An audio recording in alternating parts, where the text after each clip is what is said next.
les autres co-participants qui nous ont rejoints sur ce forum. Le frère Lucio, Amen. le frère Jean-Claude, vous êtes les bienvenus dans sa sainte présence. Vous avez été les co-auteurs et co-présents dans cette conférence à Open Now en été 2024.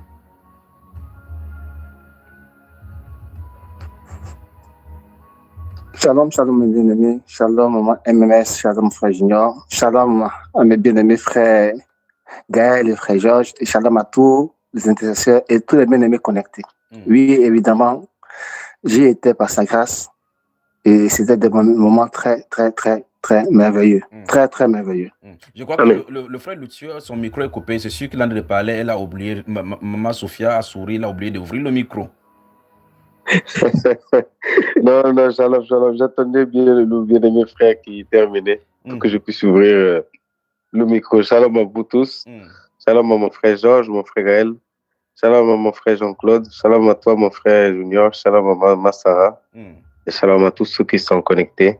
Que le Seigneur vous bénisse abondamment. Effectivement, j'étais présent. Ça a été vraiment extraordinaire.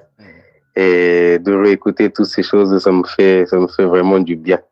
Vraiment du bien. Et surtout, justement, par rapport à, si vous me permettez, par rapport au sujet dont nous sommes en train de parler là, ça a été quelque chose vraiment d'extraordinaire parce que pour ma part, ça a été une délivrance. Une délivrance. Bien que je n'étais pas quelqu'un qui buvait beaucoup, mais j'étais dans ces choses-là. Et je buvais et c'est quelque chose que le Saint-Esprit m'avait parlé, dit, mais j'ai résisté, j'ai pas obéi. Et donc, lorsque nous étions là-bas à Oppenau, justement, quand la question a été mise sur la table et quand, justement, mon frère, que tu as développé la question, ça m'a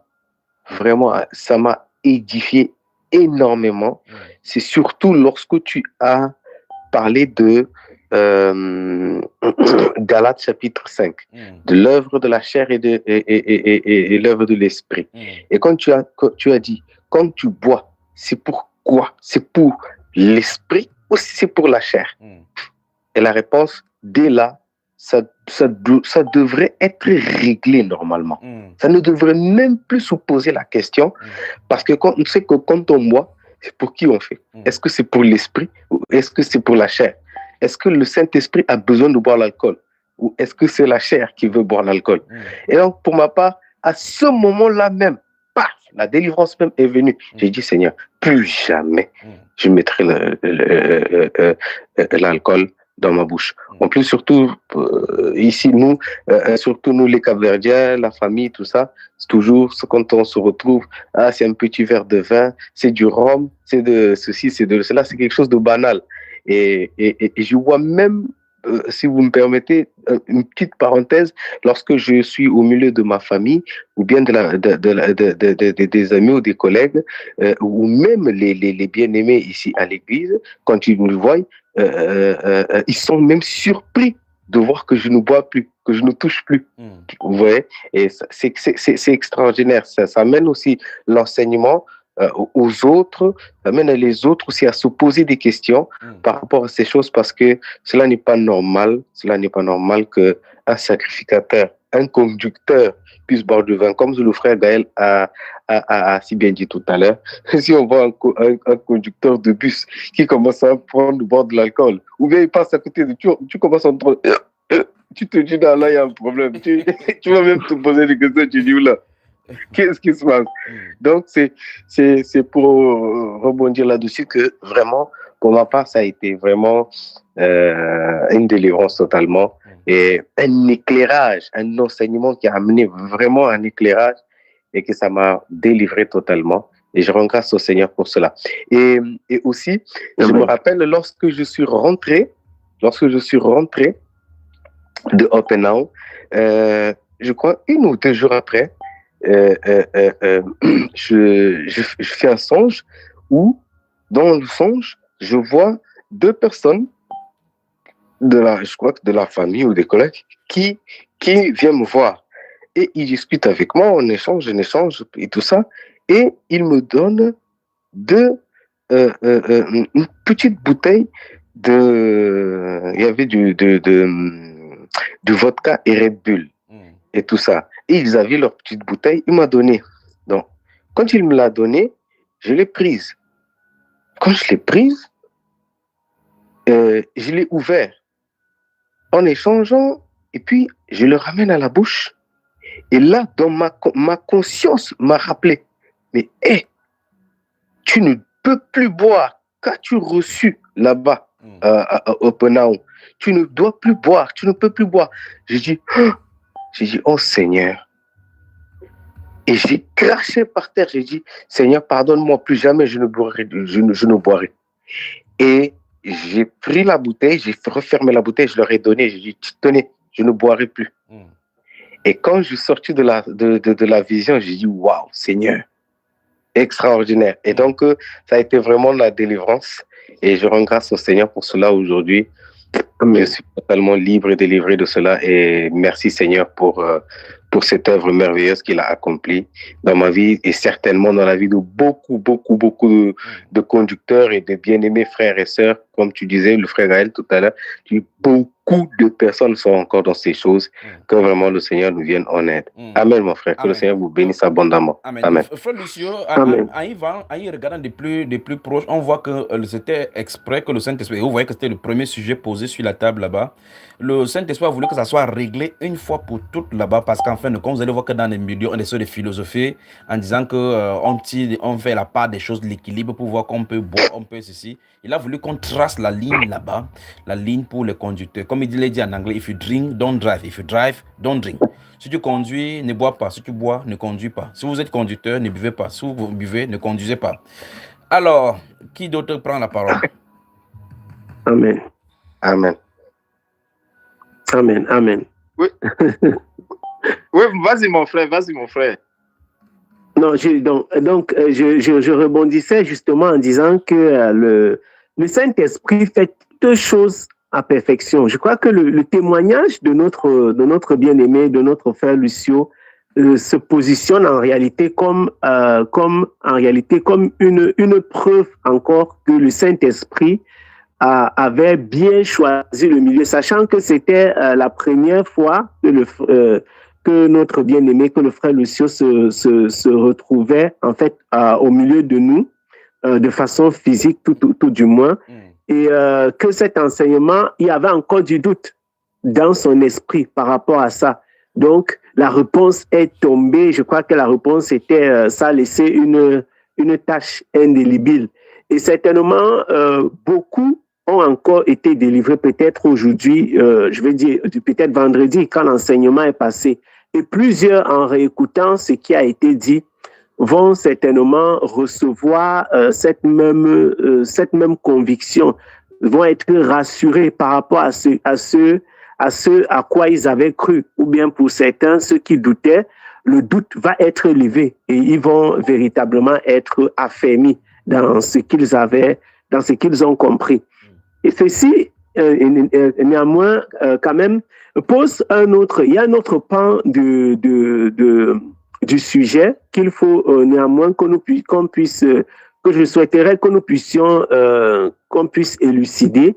C'est par rapport à l'affermissement des conducteurs et à l'affermissement des conducteurs en ce qui concerne les enseignements. Je crois que parmi les conditions et nous avons lu dans l'épître de Paul à Timothée dans la lettre, il a donné les conditions.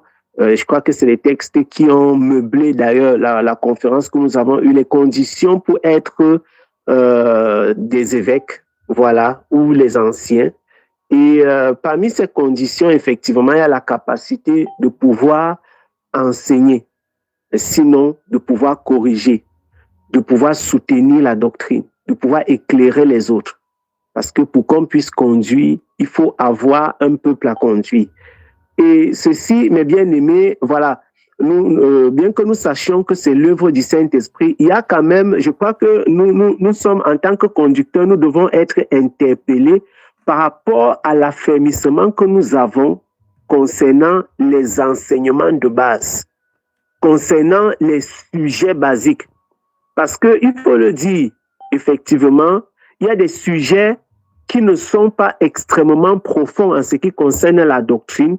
C'est pas un sujet qui concerne, je sais pas, l'enlèvement ou voilà. Il y a des sujets qui sont véritablement des sujets, j'ai envie de dire des sujets terre à terre, et sur lesquels je crois que nous, les conducteurs, nous devons nous exhorter entre nous afin que sur ces sujets-là que nous serons calés. C'est vrai qu'il peut y avoir des nouveaux à tout moment, et il est important que effectivement les questions soient posées, mais néanmoins, je crois, j'aimerais que nous puissions un peu échanger par rapport à ça, mes bien-aimés, ne serait-ce qu'un instant.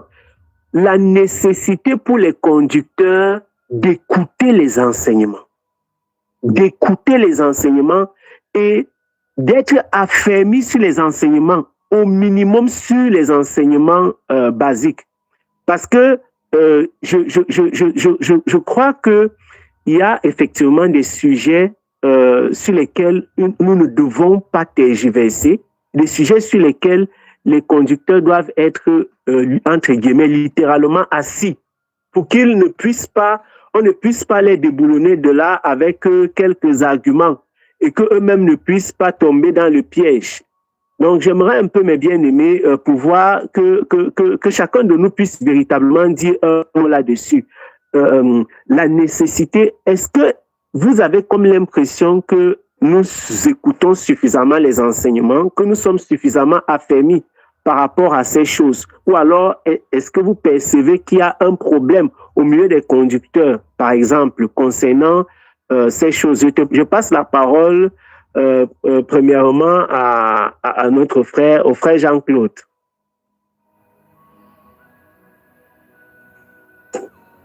Merci, mon bien-aimé. En effet, la question a son poids et c'est une grande interpellation pour les conducteurs. Quand je regarde un peu avec mes petits yeux que j'ai, la petite connaissance que j'ai, le rôle que nous faisons dans ce ministère et la charge qui nous est imposée, quelquefois je me demande si nous mesurons véritablement la portée de ce que nous avons en nous. Ou est-ce que les motivations qui nous emmènent à être conducteurs sont celles d'être vus ou de vouloir manifester la puissance? Parce que, ne le cachons pas, nous ne sommes pas nés, pour la plupart dans ce ministère, nous y sommes entrés, d'autres avant moi, d'autres après moi. En tout cas, chacun a eu son temps pour y entrer. Mais nous avons eu à être impactés par des figures d'hommes de Dieu. Et nous avons eu à être impactés surtout par ceux qui font ou qui ont des ministères de puissance. Et généralement, quand on vise la puissance, on oublie que pour être puissant, il faut d'abord connaître ses faiblesses, les travailler, les corriger, les perfectionner et maintenant tendre vers la puissance à laquelle on aspire. Mais comme le frère Junior le disait, s'il vient d'un enseignement qu'on avait écouté au Pénao, tous ont reçu le Saint-Esprit, mais tous ont-ils fait des miracles? Non. C'est juste un exemple que j'ai donné. Pour revenir à la question que tu posais, mon cher frère Gaël, les enseignements de base, peut-être, je le dis, je vous ai parlé vraiment comme quelqu'un de vraiment ignorant de la chose, ou ignorant en griffe, c'est-à-dire quelqu'un qui va sur les trucs élémentaires. Il y a eu la playlist que je crois que toi ou quelqu'un a pu faire dans Wambaïba en cataloguant les différents enseignements de ci et de cela. Amen. Amen. Et que Dieu vraiment te bénisse pour cela et qu'il bénisse tous ceux qui s'attellent à cela. Donc, les enseignements de base doivent pouvoir individualiser, écouter, étudier, comme les devoirs qui nous ont été donnés la fois dernière par le frère Junior, pour que nous puissions les manger individuellement. Mais ça ne doit pas être avec l'interpellation du frère Junior pour dire non, je vous donne ça, tel jour, faites-moi les films, faites-moi les photos, je vais voir comment vous allez traiter. Parce qu'en fin de compte, le ministère, le frère Junior est dans son ministère. Et nous sommes rattachés à lui. Nous sommes un démembrement de son ministère, mais ça ne veut pas dire que celui qui va venir œuvrer en nous pour que ce qui est comme potentiel que Dieu a déposé en nous soit fait par lui. Un bel exemple. Est-ce que la chaussure que je porte est la chaussure que le frère Junior porte? Quand bien même il a une chaussure? Absolument pas. S'il sait m'enseigner comment mettre ma chaussure, ça ne veut pas dire que j'ai la même chaussure que lui. Je n'ai même pas la même pointure que lui. Je ne veux pas rentrer dans cette affaire de titre là. Je veux juste parler d'enseignements de base. Si nous ne connaissons même pas d'abord quels sont les enseignements de base qu'il faut écouter, mon frère, nous allons partir dans Babaïba et nous allons nous distraire. Chercher des enseignements qui répondent à nos besoins, à nous, pensant que ce sont des besoins pour nous. Mais nous sommes là parce qu'il y a un peuple. S'il y a un conducteur, cela veut dire qu'il y a quelqu'un qu'il faut conduire. Même si c'est une seule âme qu'il faut conduire, il faut connaître le besoin de cette âme-là afin de bien la conduire. Une seule âme a derrière une multitude de nations. Le Seigneur disait à Rebecca, la femme d'Isaac, dans ton sein, il y a 2 nations. Pourtant, c'était 2 enfants. Le Seigneur voyait 2 nations. Ésaü et Jacob. Et le Seigneur répète encore, j'ai haï Ésaü, j'ai aimé Jacob. Et de Jacob est né tout Israël, toute la nation d'Israël. Donc, à partir d'un seul individu, il y a toute une multitude de personnes. Et nous ne savons pas l'âme à laquelle nous avons été assignés, quel est son parcours, son objectif et le pourquoi. Qu'est-ce que Dieu a déposé en elle et pour qui Dieu nous a choisi d'être à ses côtés.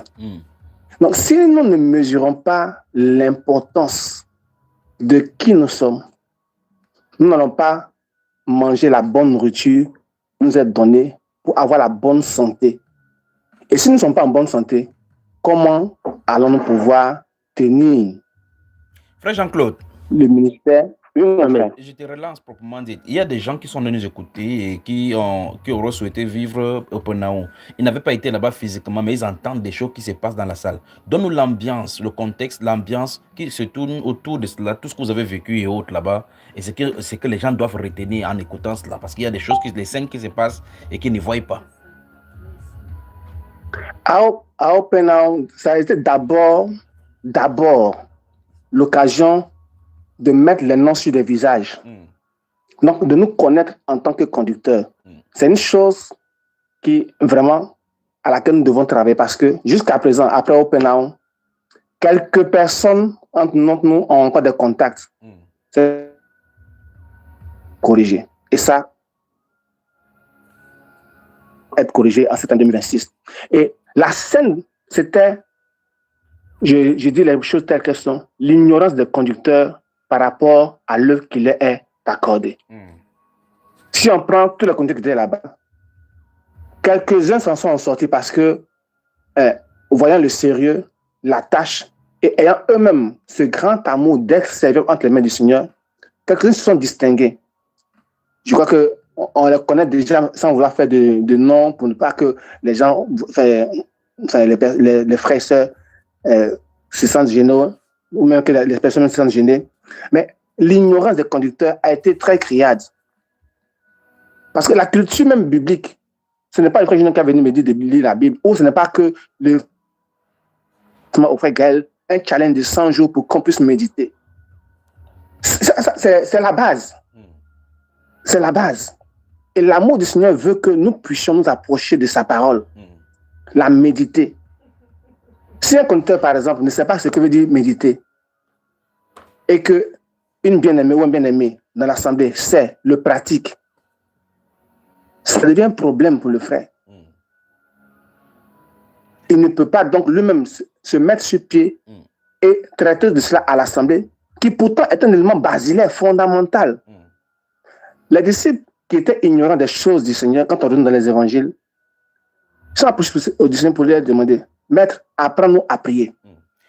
Ils reconnaissaient la faiblesse. Frère Jean-Claude. Oui, mon frère. Il y a là, par exemple, la sœur Flora Landro qui n'avait pas été là, Maurice Camto du côté du Canada qui n'était pas là. Elle écoute ces enseignements avec le casque à l'oreille. Elle aimerait qu'on le fasse, on retrace ce qui s'est passé. l'ambiance, ce que tu as vécu, ce que tu as vu, ce que tu as entendu, pour que tu le racontes comme un film, comme s'il était.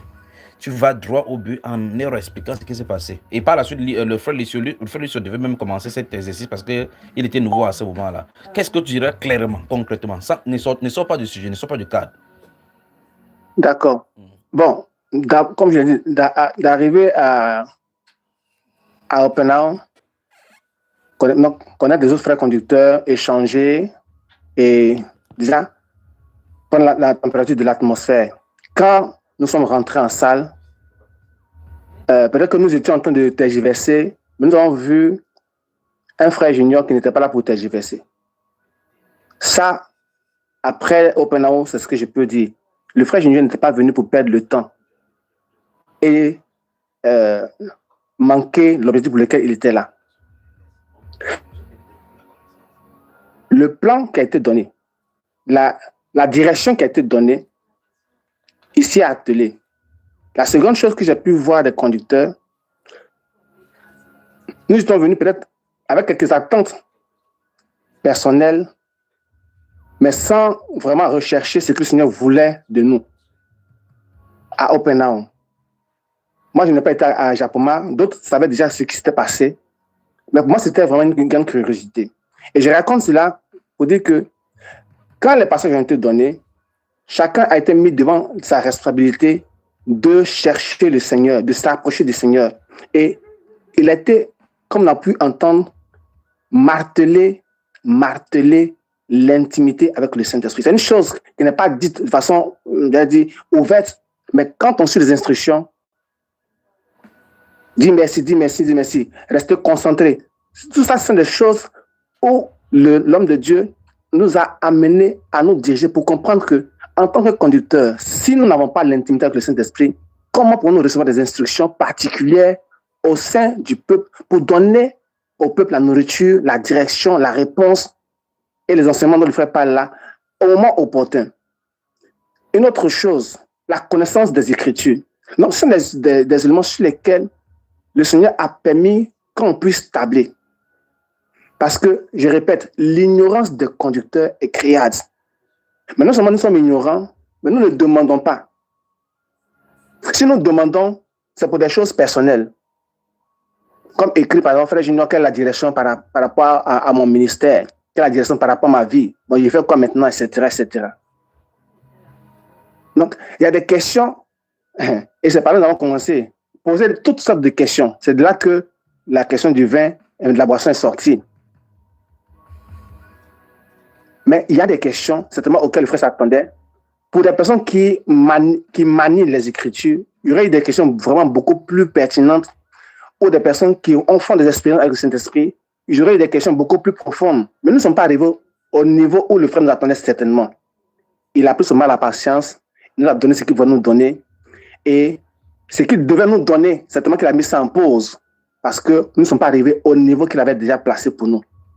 J'avance en disant que après cela, on a pu noter encore en nous les capacités physiques parce qu'un conducteur doit être capable de monter l'exemple dans la fatigue, se faire violence et amener les autres à se faire violence, mais avec amour. Donc, le côté coopératif conduit les gens contre leur volonté, mais en les amenant à faire les choses avec joie. Parce que nous étions là-bas, nous étions fatigués, on avait faim, on avait peut-être sommeil aussi.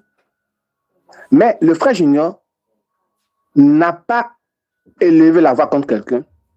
Il n'a pas imposé. Il se mettait là.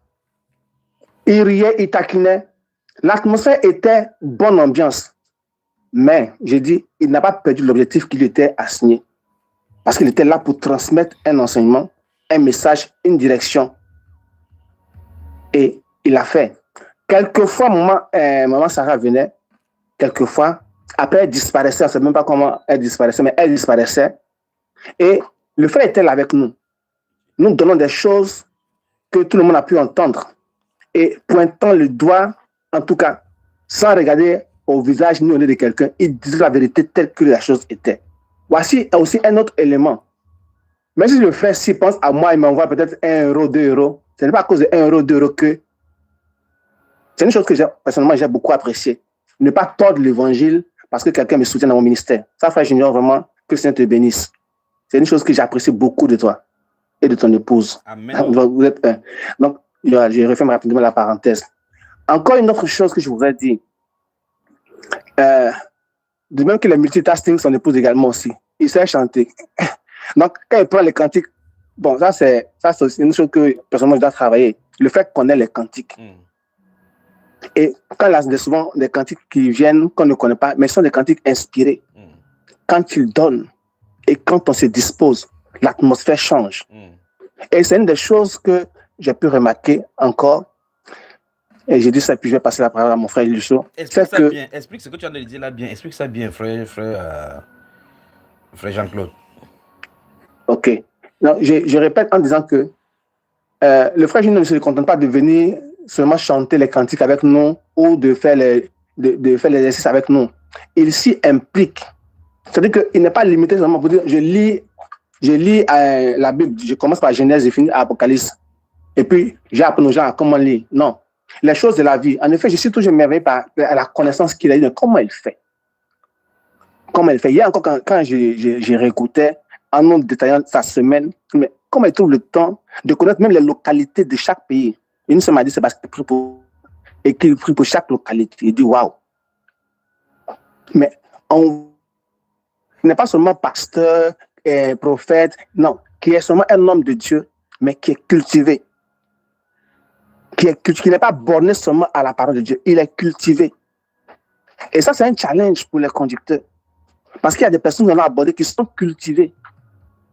Et devant lesquelles on risque de bégayer parce que nous ne sommes pas cultivés. Mais le Seigneur dit que l'ignorance tue son peuple.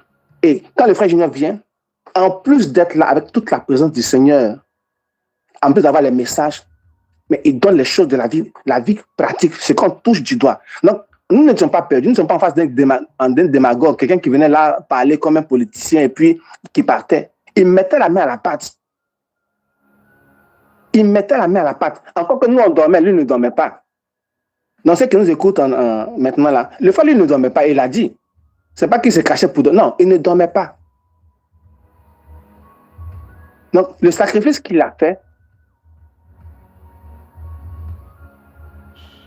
Frère Jean-Claude, je crois que nous l'avons perdu. Nous avons perdu le temps que la connexion se stabilise. Là. Je suis là. Frère Jean-Claude, oui. Vous m'entendez? Voilà, vous êtes revenu. Et la mine, quand nous nous présentions, mon épouse et moi, vous regardez le visage, vous voyez qu'il y avait point de fatigue, il y avait point de signe de sommeil, quoi que ce soit pendant 3 jours, n'est-ce pas?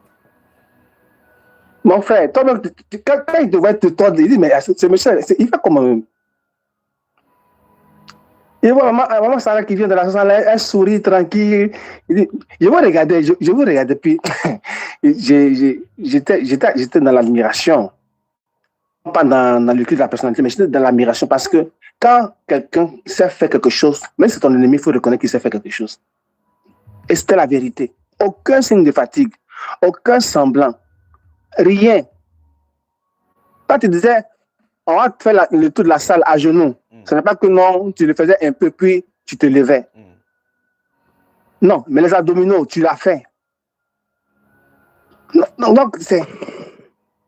En fait, le peuple, je ne pas dit, les soldats se sentent motivés quand ils voient leur instructeur mettre la main à la pâte. Encore que même que les instructeurs de l'armée ne font pas tous les exercices qu'ils donnent.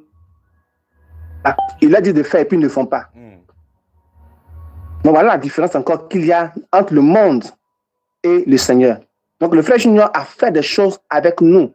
Seulement que ce que nous on devait faire pour entendre Dieu, lui ne l'a pas fait parce qu'il sait déjà nous préparer, nous donner la direction pour entendre Dieu, nous disposer pour recevoir, pour être pleinement remplis. Tout ça, ce sont des choses qu'il connaît. C'est à nous qui partons enseigner ces techniques-là. Comment prier, comment préparer sa semaine, ce sont des choses qu'il connaissait. Donc ce qu'il connaissait déjà, nous l'a transmis. Et ce que vous voulez montrer aussi du point de vue physique, nous l'a montré tranquillement. Et nous avons vu. Donc, maman Sarah et frère Junior pleinement actifs jusqu'à la fin, jusqu'à ce qu'on finisse les 3 jours, qu'on rompe le message, le jeûne et qu'on continue juste avec toute l'assemblée. C'est pas qu'ils se sont cachés quelque part pour aller dans une spa et puis revenir. Et en plus de cela, ils conduisaient. Il conduisait. C'est lui-même qui conduisait encore sa voiture. Non, mon frère, l'atmosphère était terriblement saturée par le Saint-Esprit. Terriblement saturée par le Saint-Esprit. Donc, voilà, que le Seigneur vraiment vous bénisse. C'est pas, je vais m'arrêter là pour ne pas monopoliser la parole. Sinon, il y a encore plein d'autres choses à dire sur ces moments-là. C'était des moments extraordinaires.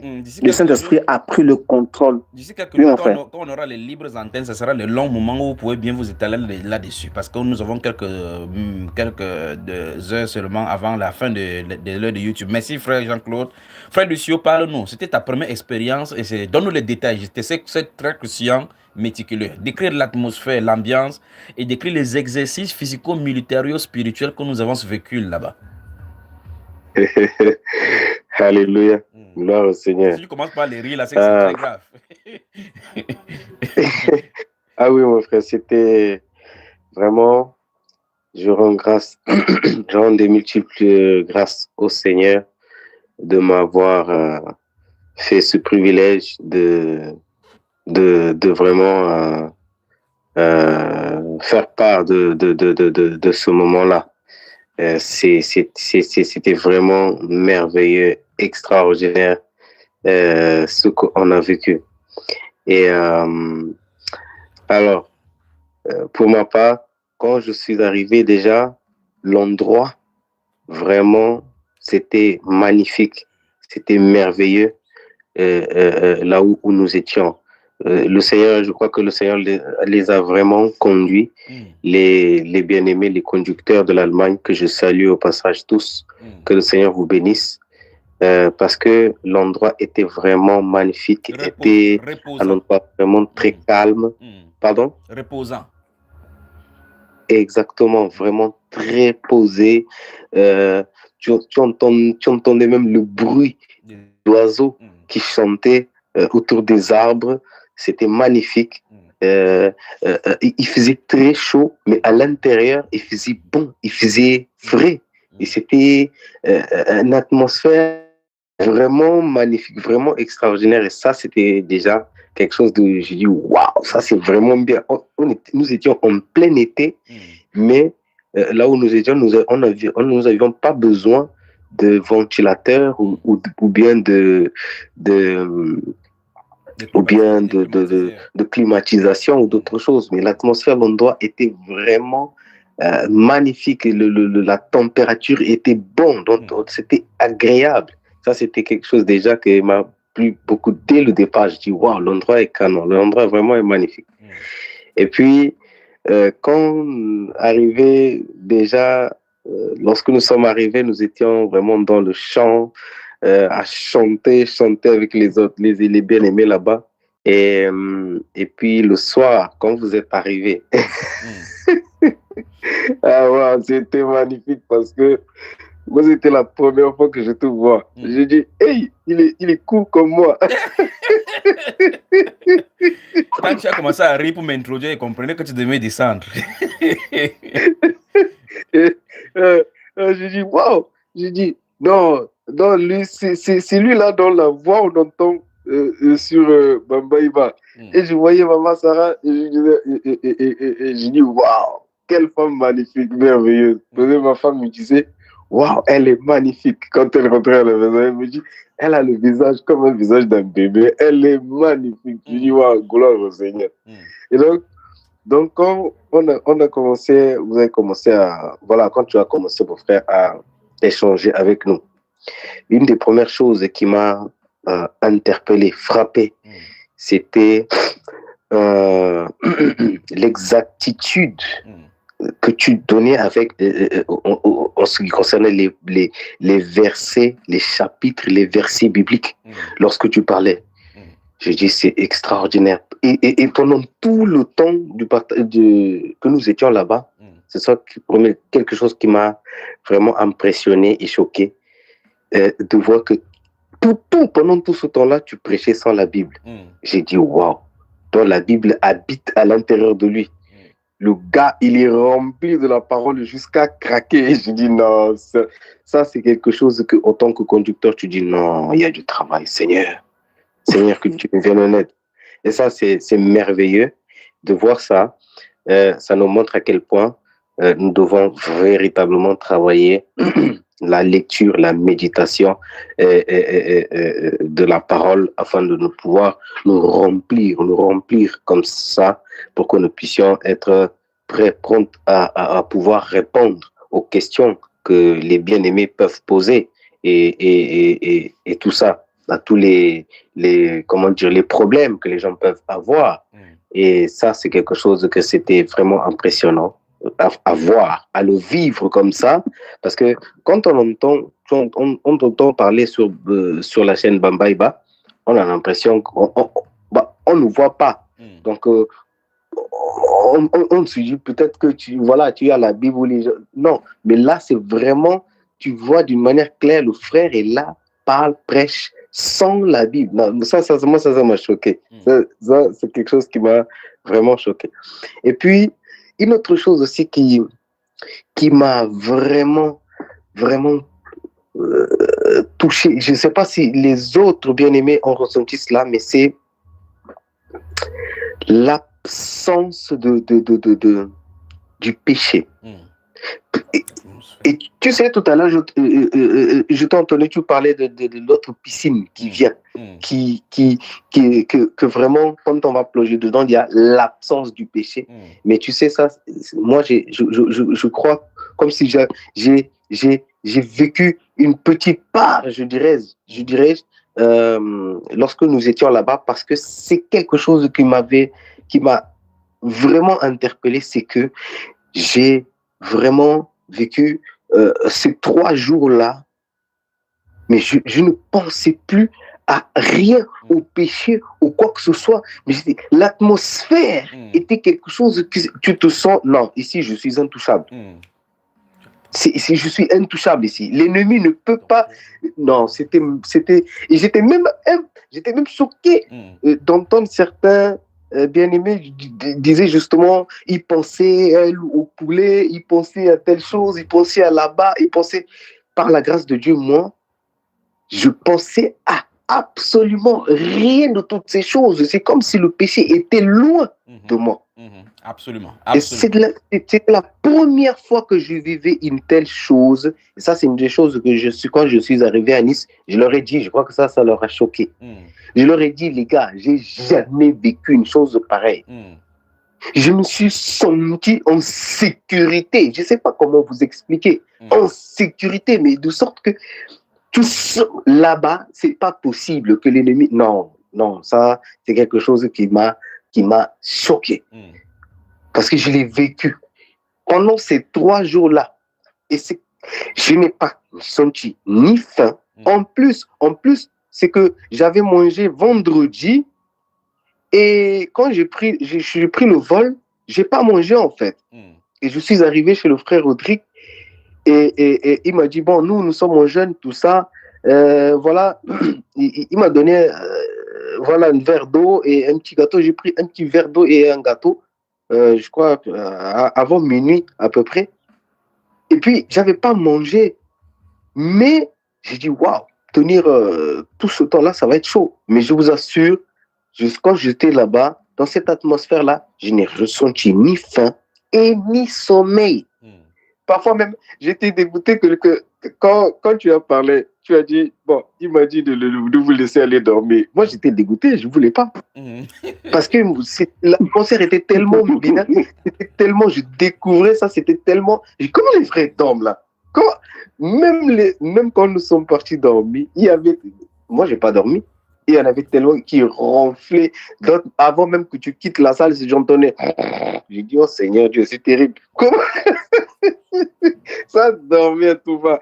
Mais par la grâce de Dieu, je n'arrivais pas à dormir. Déjà, moi, j'ai du mal à dormir. Comme quand je jeûne comme ça, là, surtout à partir du 2e jour, je ne dors pas. Je ne dors pas. Et puis, c'est quelque chose qui m'a vraiment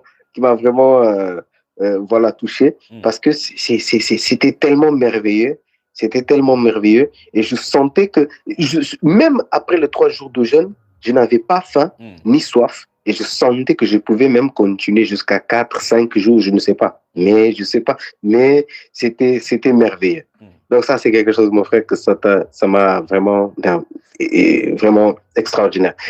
Un autre point aussi qui m'a interpellé, c'était le sacrifice que je vous voyais, que vous faisiez avec Maman Sarah. La manière, la façon dont vous entrez dans la salle. Waouh, c'était, tu te sens même, tu es comme dans un cartel des troupes, de soldats.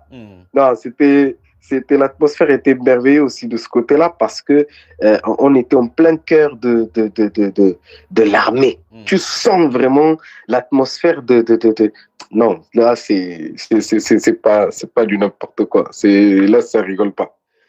Avec les exercices, la prière, la marche à genoux. Personnellement, quand je faisais la marche à genoux, là, moi, tu sais, j'ai 4 opérations au genou. J'avais des douleurs terribles. Mais j'ai dit, Seigneur, non, je ne peux pas, je n'arrive pas. J'ai supporté. Et en faisant la marche à genoux, là, mon frère, c'était quelque chose d'extraordinaire. Ce que j'ai vécu là, waouh, c'était... J'ai réalisé à quel point le Christ souffrait pour nous. Et quand tu parlais, waouh, ça m'a fondu. Et c'est là où je crois qu'il y a quelque chose d'extraordinaire qui s'est passé à ce moment-là pour ma part parce que l'esprit de repentance était là sur moi. Et j'ai fondu. Vous avez vu comment j'ai fondu, j'ai pleuré. Je n'en pouvais plus. Tu as pleuré au point où la sœur Sophie a dit qu'est-ce qu'on a fait à mon mari là-bas. Je crois qu'elle était heureuse même en écoutant cela parce qu'elle savait que vraiment c'était vraiment la repentance et surtout que le Seigneur avait commencé ce travail-là 1 semaine avant ici à la maison. On nous cessait de pleurer tous les jours avec ma femme et j'ai pu comprendre que c'était vraiment la repentance profonde qui se faisait parce qu'une chose aussi qui était impressionnante, c'est que ma femme, quand elle est revenue de Paris, elle est entrée ici à la maison, l'atmosphère dans la maison a changé. Absolument. C'est aussi quelque chose d'extraordinaire. L'atmosphère ici dans la maison a changé. Frère Lucio, son arrivée. Frère Lucio, oui. Je t'ai dit, c'est qu'on portait et que le Seigneur avait disposé pour vous en Europe en ce moment-là, c'est terrible. Cette atmosphère dont tu parles. Tu as vu tout à l'heure, tu parlais de l'absence du péché. Dans ce temps où nous étions là, il y a une robe, un vêtement de sainteté qui était mis d'abord. Pour quand tu entres dans cette atmosphère, tu ne vas même pas penser au péché. Hormis les œuvres de la chair, du manger, qui sont toutes naturelles pour les gens qui mangeaient, qui ont l'habitude de manger. Mais l'absence du péché total. Au point où le grand frère de mon épouse nous a porté dans la voiture, il s'est retourné comme ça pour dire, vous sentez une odeur de sainteté. Vous pouvez imaginer cela, que vous sentez bon, un genre. Wow. Pas le parfum, que vous sentez, il y a un parfum qui dégage de vous. C'est merveilleux. Continue, frère. Wow. C'est magnifique, c'est merveilleux parce que je l'ai vécu, mon frère. Je l'ai vécu et c'est quelque chose qui m'a terriblement impressionné, choqué même. Je disais, mais dans ce lieu-ci, on peut être là pendant des jours et des jours sans manger et sans boire, en fait. Et je crois que c'est là où je comprends justement que quand on voit dans la Bible, où on voit par exemple Moïse qui a vécu 40 jours, 40 nuits sans manger ou sans boire, on voit Jésus également. On peut charnellement, on peut se voir comme ça, on se dit mais ça c'est pas possible, c'est impossible. Mais je crois comprendre que véritablement dans la présence du Seigneur,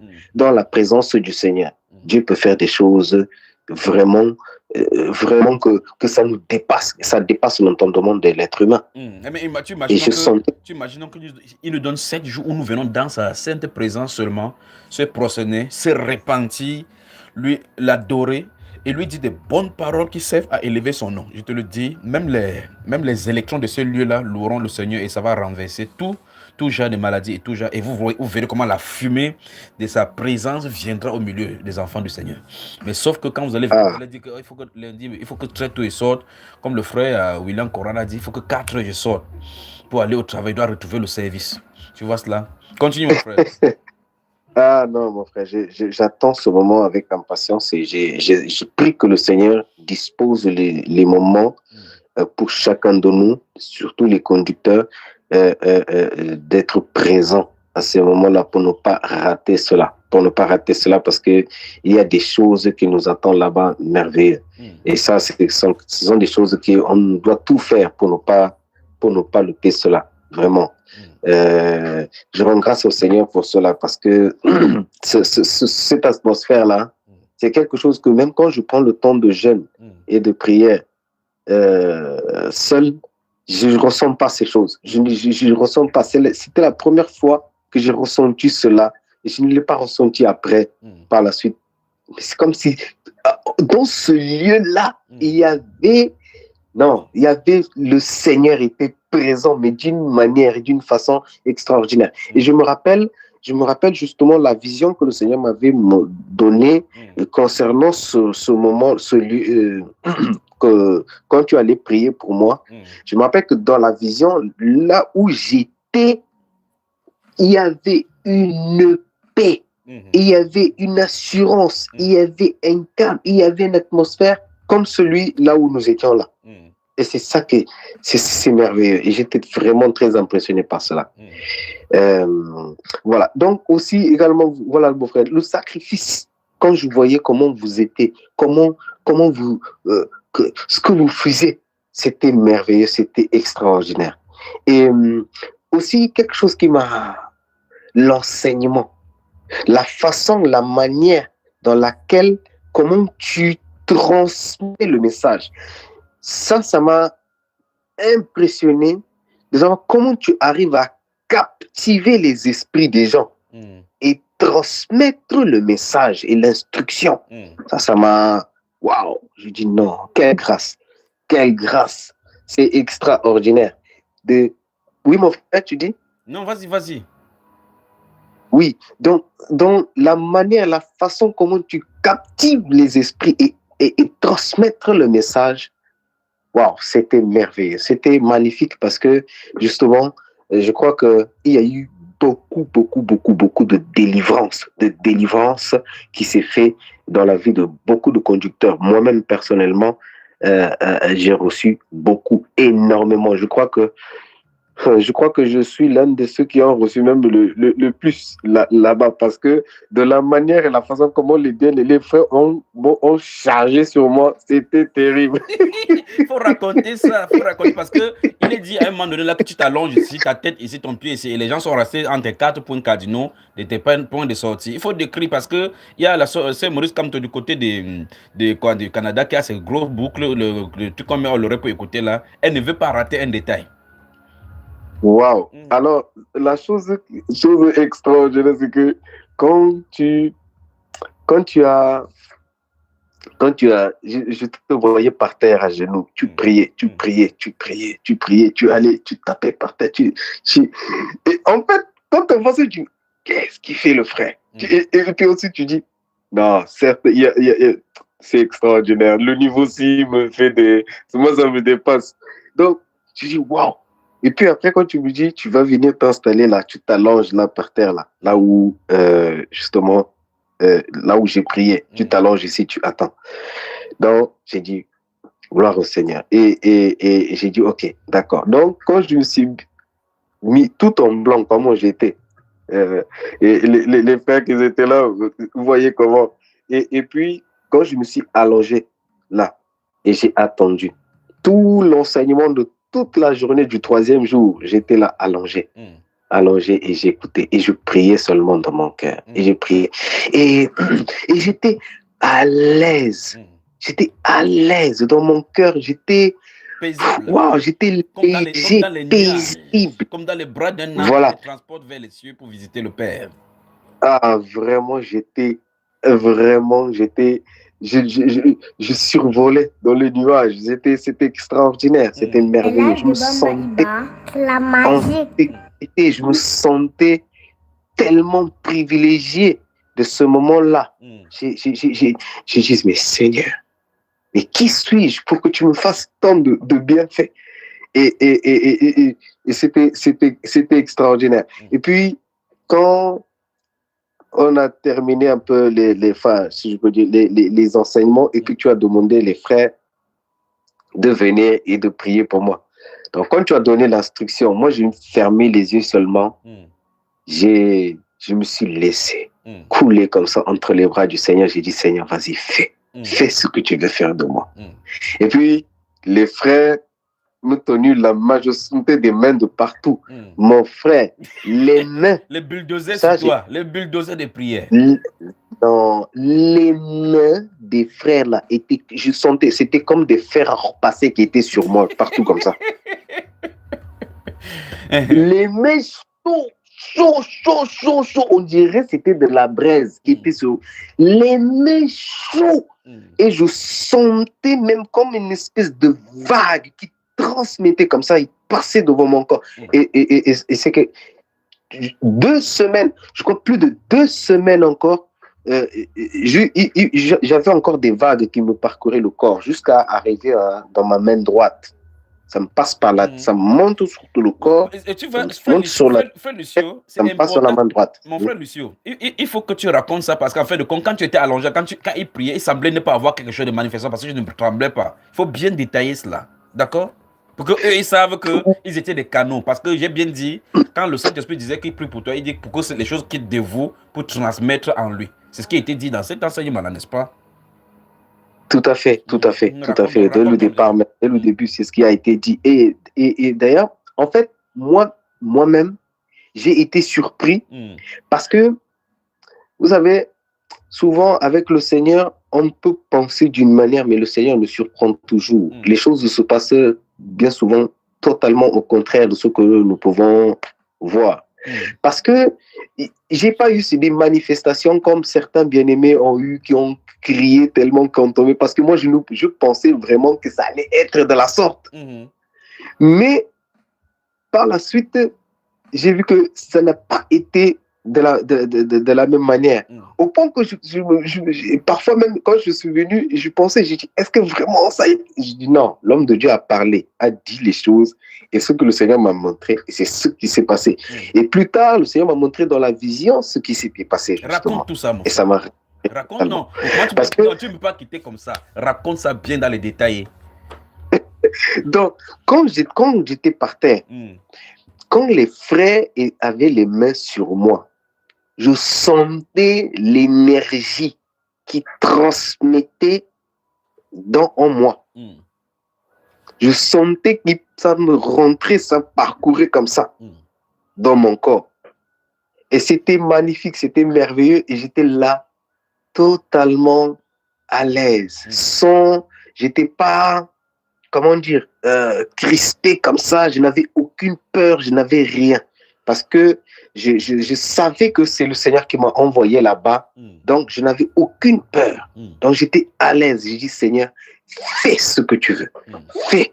Et là, quand les frères, justement, avaient les mains comme ça, leurs mains, je te dis, c'était comme des fers à repasser qui étaient sur mon corps. C'était chaud. Mon corps était tout chaud. Tout rempli, tout chaud. Quand ils ont terminé, quand on s'est levé, et je sentais les vagues qui me parcouraient comme ça. Ça me fait... Ça monte, ça descend. Ça monte, ça descend. Et ça me termine dans le bras droit, jusqu'à dans les mains. Mais physiquement, tu ne tremblais pas, tu ne bougeais pas, mais ça œuvrait en toi, n'est-ce pas, frère? Exactement. Parce que Physiquement. Si tu ne racontes pas ça dans les détails, les frères vont penser qu'ils ont prié et il n'y a pas eu de manifestation. C'est si important pour que vous compreniez quand vous imposez les mains aux gens. Le reste qui se passe dans le corps, c'est le Saint-Esprit qui fait, sans que vous ne sachiez comment. Continue, mon frère. C'est ça même, parce que moi-même, comme je n'ai pas vu une manifestation comme certains frères, les questionnements commençaient à me venir après. Les suggestions de la chair commencent à me dire, est-ce que vraiment il y a eu ça? Est-ce que ceci? Est-ce que cela? Et pour te dire, même quand je suis rentré par la suite, je priais le Seigneur. Je dis, Seigneur, est-ce que vraiment, voilà, les choses... donc je me posais ces questionnements-là. Et c'est là où le Seigneur m'avait montré dans une vision, où j'étais allongé comme ça, et nous étions plein de conducteurs. Et tu étais là au milieu. Et c'est là où j'avais raconté cela sur Bambaïba une fois, où tu venais justement, tu as soufflé sur moi. Et quand tu as soufflé sur moi, ça a fait ça, paf, l'électricité. Et en fait, il y a eu un feu, quand tu soufflais, il y avait le feu qui me pénétrait et entrait en moi comme ça. Et tu soufflais, ça montait, ça descendait, le courant, le tourbillon de l'électricité qui traversait, qui transmettait sur tout le corps. Je criais, je hurlais comme pas possible. Mais en même temps, c'était bon en moi, à l'intérieur. Et je criais, je hurlais. Tu dis, mon frère? Non, c'est délicieux, ça. Tu sais raconter. On dirait que tu travailles dans les vidéoclubs. Continue, mon frère. C'est ça. C'est ça. Et donc, c'était tellement ça. C'est comme si ça fait mal, mais en même temps, c'est bon. C'est bon. Tu dis, waouh, ça. Je hurlais, je criais, le tourbillon qui montait, qui descendait, tout mon corps qui montait, qui descendait, qui montait, qui descendait. Et le feu, ça montait, jusqu'à arriver à la plénitude comme ça. Au point que quand tu as arrêté, mes mains, mes doigts, quand elles se touchaient, ça faisait... Il y avait de l'électricité qui jaillissait comme ça. C'était terrible. Et puis, je dis, waouh, mon Dieu. Et dans mon entendement, dans mon esprit, je savais que si je soufflais sur quelqu'un, ça allait prendre aussi à quelqu'un. Et c'est quand j'ai sorti de la vision, je dis, j'étais tellement content. Je dis, merci Seigneur, merci de m'avoir accordé cette grâce-là, de m'avoir donné cela. Et je rends grâce au Seigneur parce que vraiment, c'est merveilleux. C'est merveilleux. Faut vivre ces choses. C'était merveilleux. Donc, voilà, mon frère. Et voilà. Et il y a tellement à dire. Bon, comme j'ai beaucoup monopolisé la parole là, je pense que je vais te laisser la parole.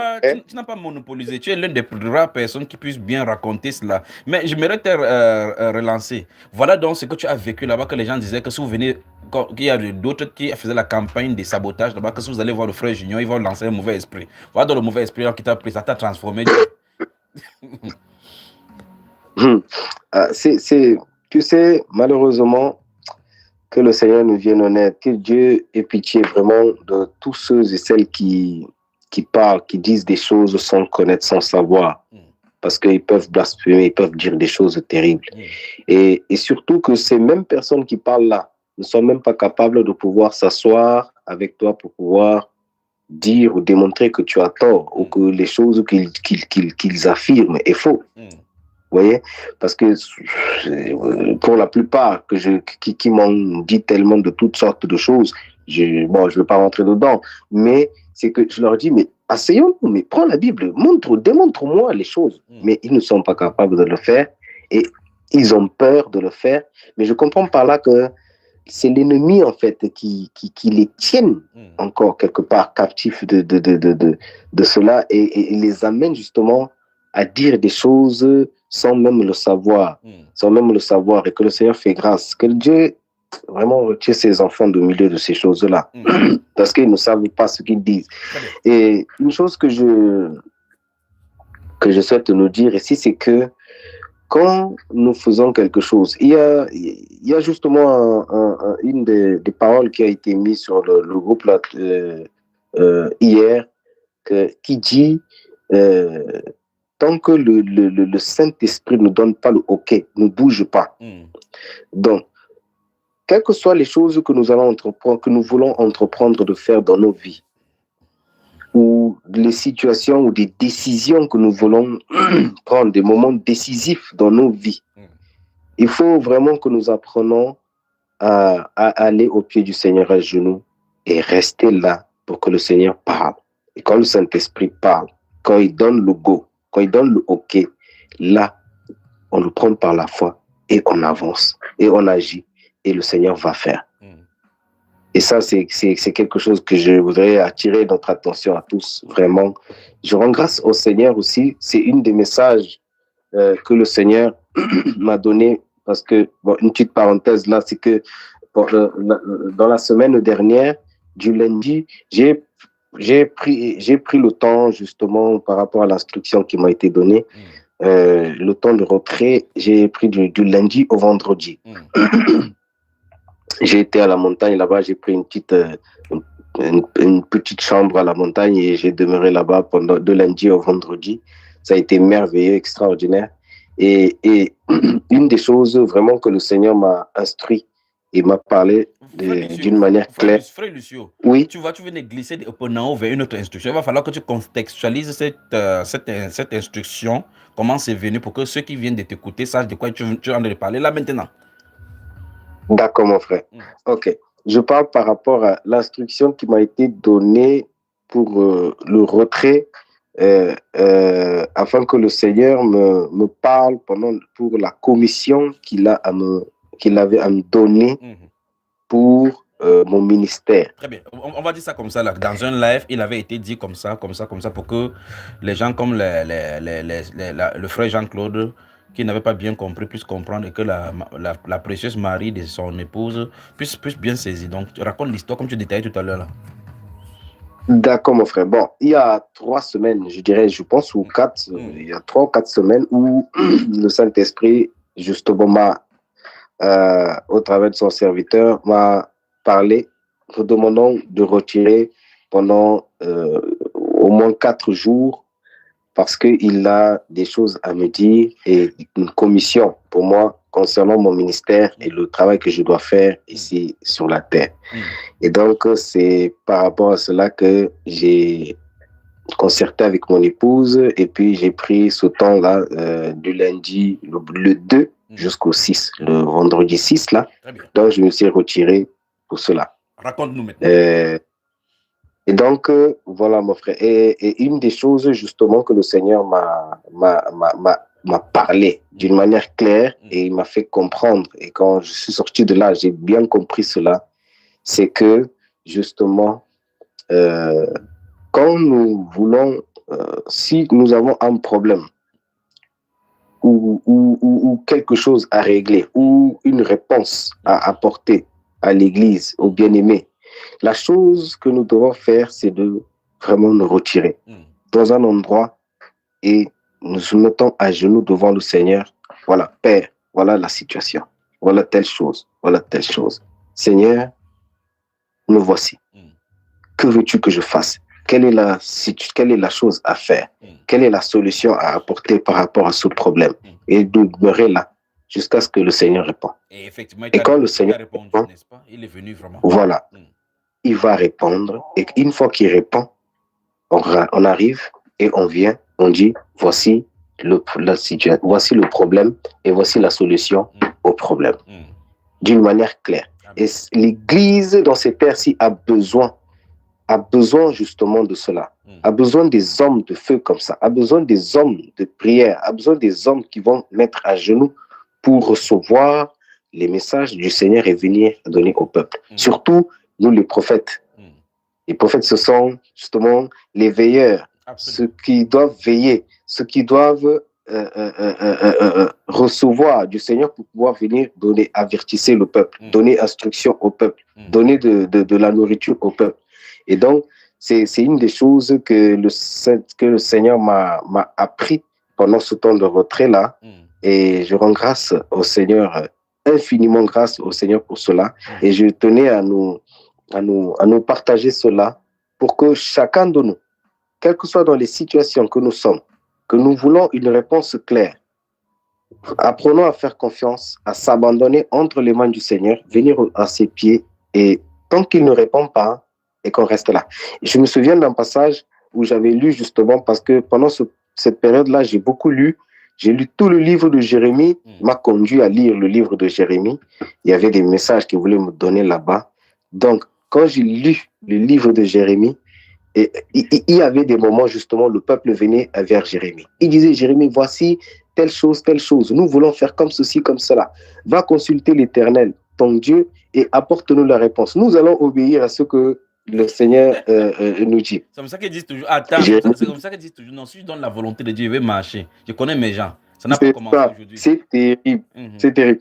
Et donc, Jérémie disait, ok, d'accord. Attendez, je vais consulter l'Éternel et puis je reviens vers vous. Jérémie, allez.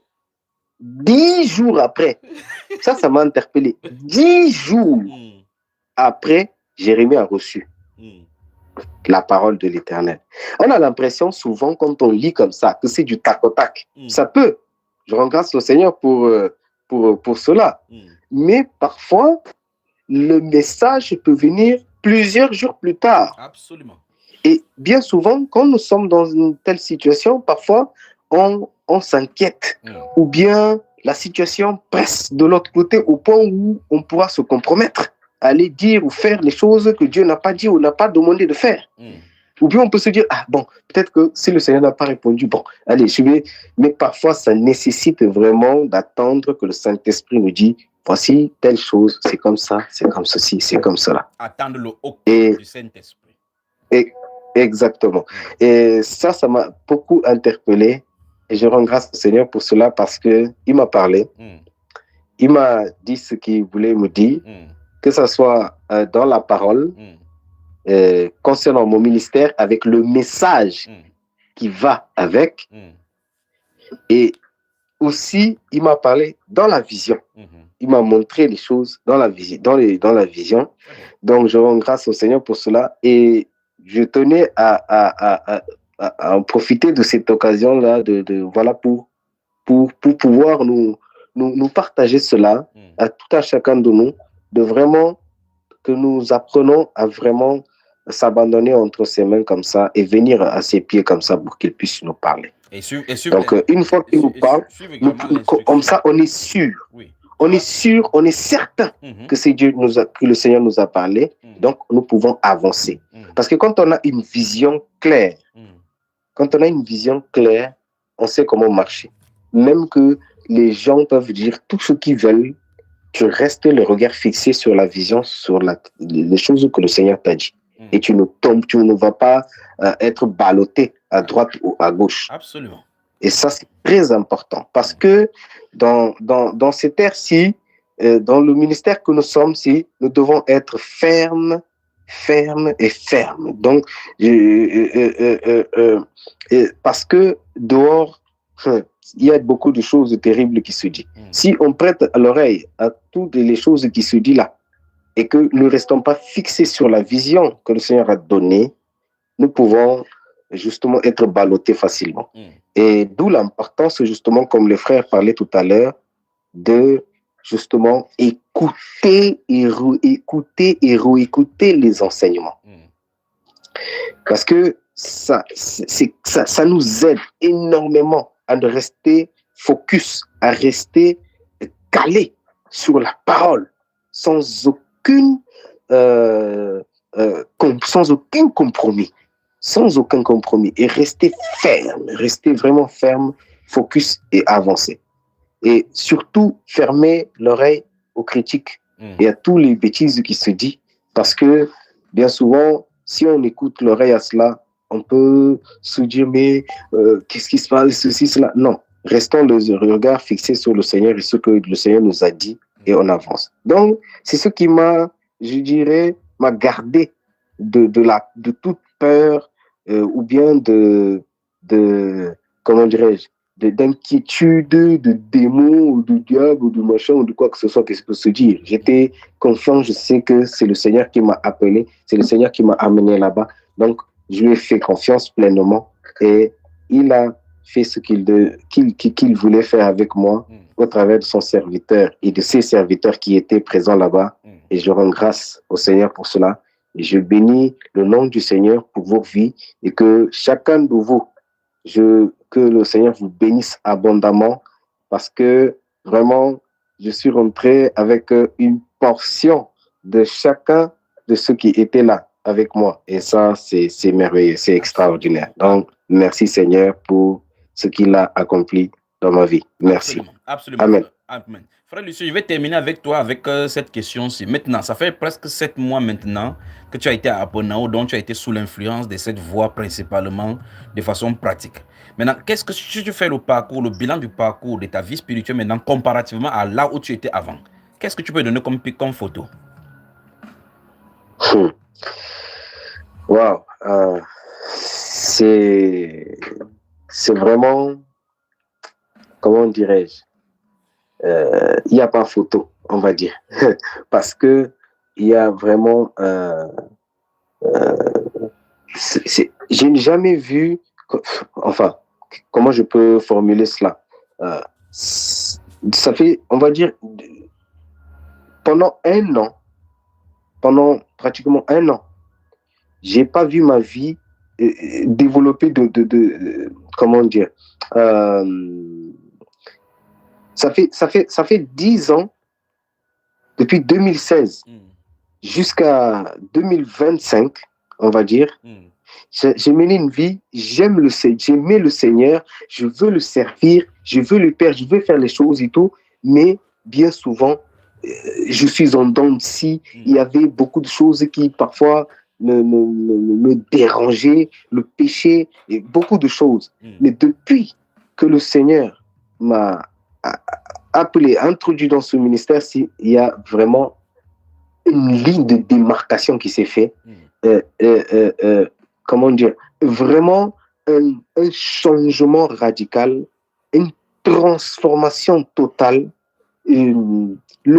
Tu sais, souvent, il y a un bien-aimé, le frère Yannick, souvent en cause. Je dis, le frère, tu sais, ce que je vis, c'est extraordinaire. Aujourd'hui, je ne lutte plus avec le péché. Et ça, c'est quelque chose que pendant 10 ans, j'ai lutté terriblement avec le péché et je tombais, je relevais, je tombais. Je dis, aujourd'hui, je ne lutte plus avec les péchés dans lesquels je tombais facilement. Et ça, c'est quelque chose d'extraordinaire. C'est merveilleux de vivre ça. C'est merveilleux de vivre ça. Certes, il y a beaucoup encore à faire. Le Seigneur veut me perfectionner davantage, mais les péchés dans lesquels je tremblais, je luttais avec, depuis, c'est merveilleux. Ces choses, ils sont loin. Donc, pour dire que, en fait, il y a eu un changement total, une transformation radicale et c'est merveilleux. C'est vraiment merveilleux. Et ça, en si peu de temps, en un an. Et je rends grâce au Seigneur. Et pour souvent, je me dis, Seigneur, depuis si j'avais expérimenté ça depuis. Mais puis après, je me dis, bon, toute chose concourt au bien de ceux qui aiment le Seigneur. Je te rends grâce seulement de ce que tu as pu faire. Tu m'as gardé pendant tout ce temps-ci. Et tu continues à faire l'œuvre que tu as commencé en moi et tu termineras certainement ce que tu as commencé avec moi. Donc, je ne peux que rendre grâce au Seigneur pour cela. Mais vraiment, c'est le parcours, c'est vraiment extraordinaire de la manière et la façon comment le Seigneur fait. Comment il a fait avec moi, comment il m'a changé. Je ne peux que rendre grâce au Seigneur. Et je prie qu'il continue cette œuvre merveilleuse. Très bien. Voilà, mon frère. Vous venez de nous prendre les 2h22 du côté de Nice. Nous sommes le 8 mars 2026. Il s'appelle Lucio et c'est son histoire avec la voix, avec le Saint-Esprit. Frère Lucio, et cette conférence-là s'est terminée avec une natation tout juste à proximité de cette eau qui nous tutoyait les oreilles pendant que nous étions en train de jeûner et prier. Là, nous sommes suffisamment allés. Nous n'avons pas tenu à la tentation d'aller se plonger dans cette belle coup d'eau, dans cette jolie coup d'eau, et tu y as plongé. Ah, c'était magnifique. C'était tellement magnifique. L'eau était tellement bonne. On ne voulait même plus sortir de là. Wow. C'était magnifique. C'était la magie, justement. Alléluia. Gloire au Seigneur. Que le Seigneur te bénisse. Merci d'être passé par ici, frère Lucio. Merci. Salutations. Amen, mon frère. Salutations à madame. Merci pour ton merveilleux témoignage, que ton parcours et ton ministère. Mais est-ce que tu vas nous inviter au Cap-Vert quand tu vas y aller, mon frère? Tu voudras que mon épouse et moi nous... Ah, mon frère. Vous êtes à la maison. Vous serez chez vous. Merci. Merci. Ah, vraiment, ça sera avec une immense joie. Vraiment. Vraiment. Que le Seigneur te bénisse. Que le Seigneur te bénisse. Que le Seigneur bénisse la sœur Sophia. Nous allons manger des crustacés là-bas, n'est-ce pas? Alléluia. Amen, amen. Mais Gloire au Seigneur. C'est encore un peu loin cela, mais en attendant, nous sommes là dans sa sainte présence. Le frère Gaël. Ah. Oui, mon frère. J'ai cru que le frère, la sœur en Christ Bereke a dit que tu n'es pas le plus. Absolument pas. Tu as écouté le frère Lucio, il a peint le tableau, ce qu'il a vécu. Et l'une des choses qui est intéressante, c'est que lorsqu'on priait pour lui, il semble ne pas avoir de manifestation, mais pourtant, des fleuves d'eau vive coulent, les vagues littéralement coulaient en lui, et les courants, les électricités. Amen. Absolument. C'est marquant, mon frère. C'est marquant d'écouter son propre témoignage de cette façon. Sachant qu'on était protagoniste et qu'on semblait ne pas ressentir du mouvement. Voilà, je préfère dire ça comme ça, mon frère. Il y a une chose qu'il a racontée, c'est cette atmosphère comme si nous étions dans une bulle où il y avait une protection contre le système du monde et les pensées du péché, comme s'il y a quelque chose qui couvrait ces lieux-là. Est-ce que tu as ressenti la même chose? J'ai ressenti exactement la même chose, mon frère. Il y a quelque chose d'étonnant sur ce site. C'est un site vraiment revêtu. C'est un environnement particulier. Déjà, ce lieu est un lieu particulier. Et en plus de cela, c'était une circonstance particulière et un peuple particulier. Donc, tout était vraiment réuni pour que ce soit un événement spécial. Déjà, lorsque quelqu'un approchait pour revenir aux circonstances, c'est frappant de voir à quel point, je ne sais pas si les uns et les autres ont fait l'expérience, quand tu approchais déjà à 50 mètres à peu près, 40-50 mètres à peu près de ce site, le réseau commençait à déranger. C'est-à-dire que tu es à l'intérieur, tu as du mal à capter, tu as du mal à avoir Internet. Il fallait sortir du site. Il y avait un coin dans la cour où il y avait le réseau. À défaut de ce coin-là, il fallait aller un peu plus loin à 50 ou 100 mètres, donc sortir carrément sur la route. Pour la circonstance, il n'y avait pas la possibilité d'être distrait d'aucune façon que ce soit. Et mon frère, véritablement, j'ai eu la même sensation que le frère Lucio. On n'a pas vu, sincèrement, je n'ai pas vu le temps passer. Il n'y avait pas la possibilité de penser à autre chose. Il n'y avait pas la possibilité de penser à autre chose. C'était comme si véritablement on était enfermé dans une enceinte spéciale. Et lorsque nous allions à la rivière, j'échangeais avec un frère, je disais, mais on n'a pas l'impression que ces 3 jours qui viennent de se passer, en fait. On n'a pas l'impression. Sincèrement, ce n'était pas comme si nous venions de faire 3 jours dans cet endroit. C'est comme si on venait de se retrouver, on a passé peut-être la matinée et dans l'après-midi, on se dirige à la rivière. Mon frère, c'était un moment spécial. Pas de temps pour penser à autre chose, pour encore penser au péché. Tout était focus. C'était vraiment parfait, mon frère. Un lieu indiqué pour ce type de circonstances. Je crois que Maman Sarah va publier sur Bamba Iba des clichés de cette zone-là pour que les gens essaient de voir, pour ceux qui n'avaient pas été là-bas, visualisent un peu ces choses-là. Soit aujourd'hui, soit demain, elle publiera sur Bamba Iba une dizaine ou une vingtaine de photos pour que les gens voient les aspects, les lieux de ce site-là.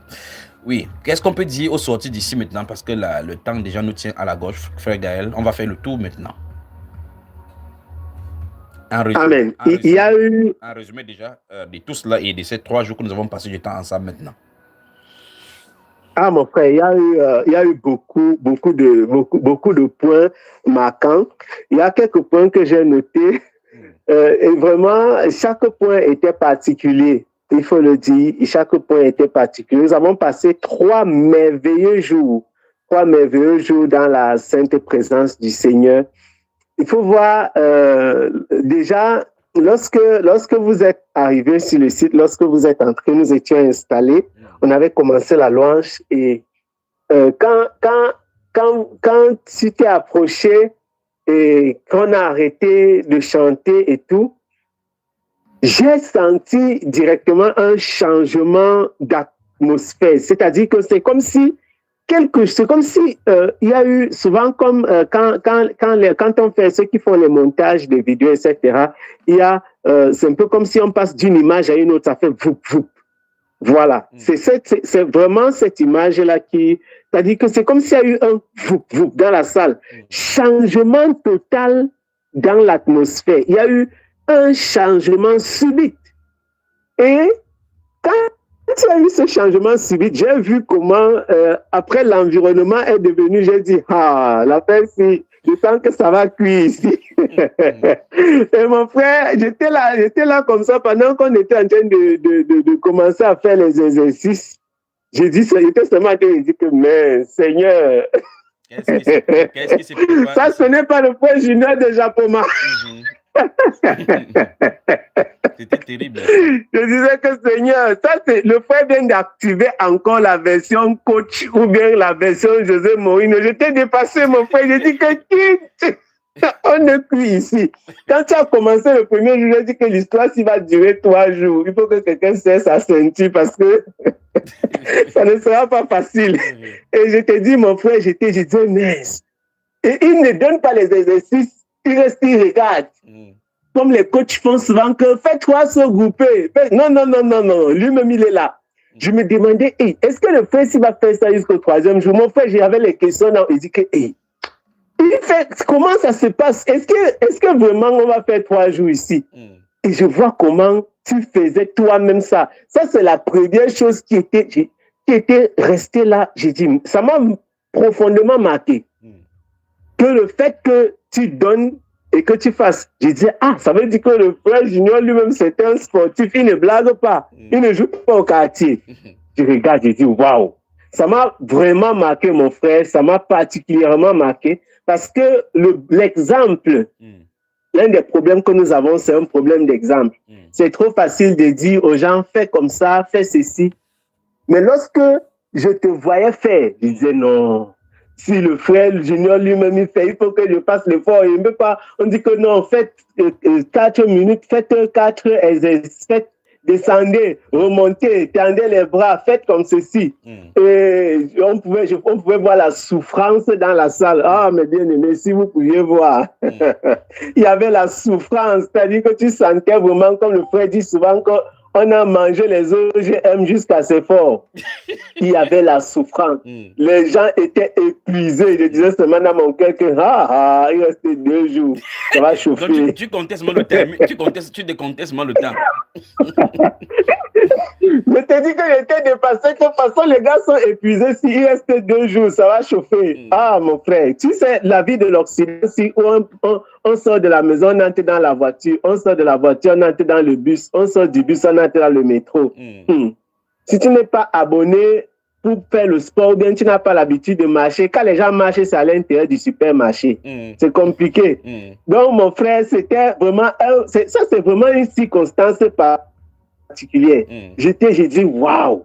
Non, mais c'était merveilleux, mon frère, parce que ça a rendu le moment à la fois bénéfique à tous les niveaux. C'est-à-dire que même sur le plan physique, Oppenau était bénéfique.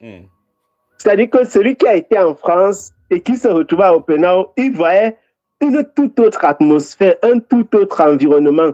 C'était bénéfique sur le plan physique, sur le plan ludique, sur le plan spirituel. Et il y a eu beaucoup d'enseignements. Je vais juste rapidement prendre quelques points. L'organisation de l'œuvre du Seigneur et les interactions entre les conducteurs. On a parlé énormément de ça. Comment les conducteurs doivent interagir entre eux. Qu'il n'y ait pas de combat, qu'il n'y ait pas de comparaison, qu'il n'y ait pas de supériorité entre les frères, que les frères ne se comparent pas les uns aux autres, que les frères n'aient pas comme l'impression qu'ils doivent mépriser, par exemple, les plus jeunes, ceux qui sont nouvellement arrivés, ou bien ils doivent dominer sur l'assemblée. Comment nous devons nous comporter entre les frères, intercéder, par exemple, pour les frères, lorsqu'ils sont en train d'enseigner, lorsqu'ils sont en train d'exhorter, ou bien de présider les réunions. Il y a eu beaucoup de conseils dans ce sens. Comment les frères doivent se soutenir au lieu de chercher à critiquer les frères. Éviter de critiquer, par exemple, les frères lorsqu'ils sont devant l'assemblée. Éviter de porter des critiques. Au lieu de cela, il faut intercéder pour les frères. Et quand il y a même des choses à corriger, appeler le frère de côté, par exemple, ou bien attendre dans le milieu où on se retrouve seulement entre les conducteurs. Je résume vraiment rapidement ce qui a été dit. Comment on doit se préparer pour les réunions. On est revenu dessus. Il faut être à jeûne.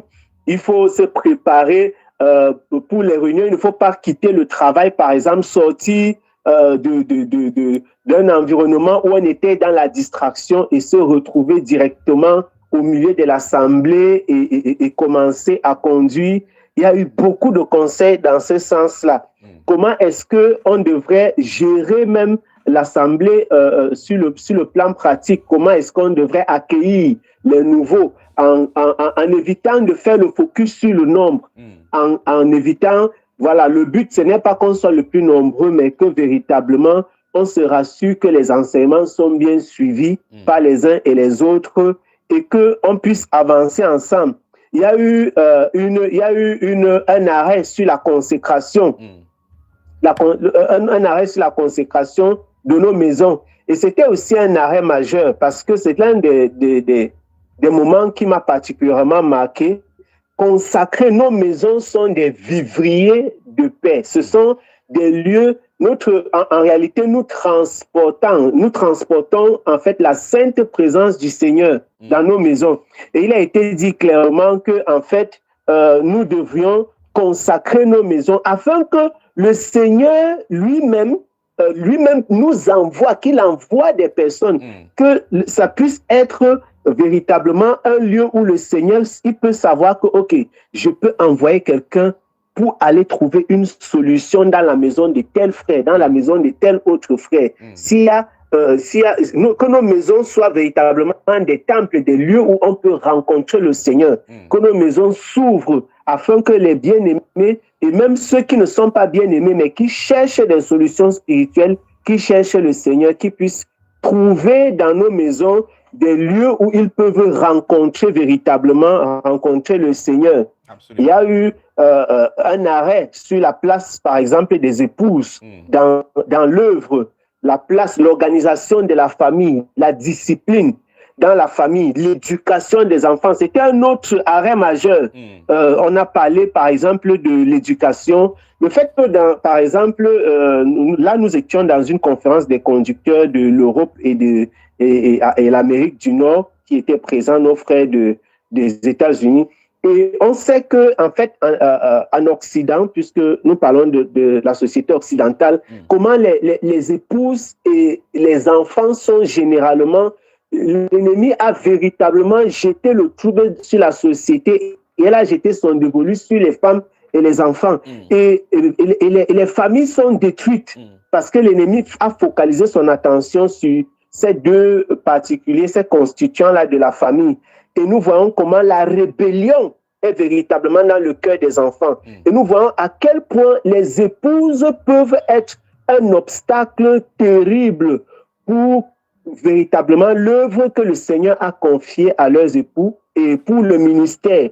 Donc il y a eu un arrêt par rapport à ça, où on a parlé des enfants, comment il faut tenir les enfants, comment il faut discipliner les enfants, et comment nos maisons doivent être en fait des exemples, des exemples pour les autres, déjà pour l'assemblée et pour le plus grand nombre, et que chacun doit faire attention, chacun doit veiller sur sa maison. Il est hors de question que tu puisses laisser ta maison devenir un contre-exemple, laisser tes enfants, par exemple, se perdre parce que tu as peur de ce que la société va dire. Tu as peur de frapper l'enfant ou bien de le corriger parce que tu te dis, voilà, les enfants, les enfants peut-être vont aller se plaindre, peut-être on va me retirer les enfants.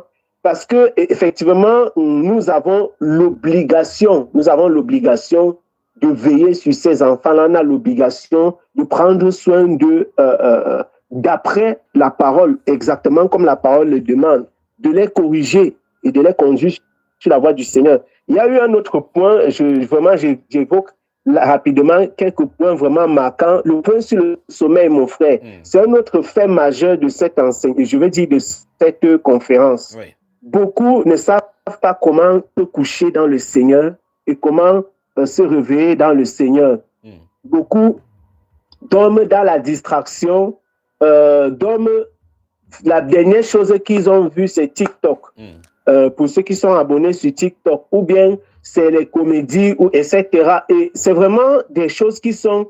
Je ne peux même pas dire que c'est des choses banales, parce qu'en réalité, c'est des choses fondamentales de notre vie. Mais c'est le veau d'or que nous avons rend la mise en pratique de ces enseignements-ci. Et je reviens sur ces petites choses pratiques parce que c'est les faits saillants vraiment qui portent les enseignements majeurs que moi j'ai retenus. C'est-à-dire que vraiment, c'est tellement difficile de s'endormir de cette façon-là et de se réveiller aussi, de se discipliner ainsi. Ce n'est pas simple. Ce n'est vraiment pas simple. Pourtant, c'est ce que nous devons faire pour pouvoir consolider notre consécration, notre relation avec le Seigneur.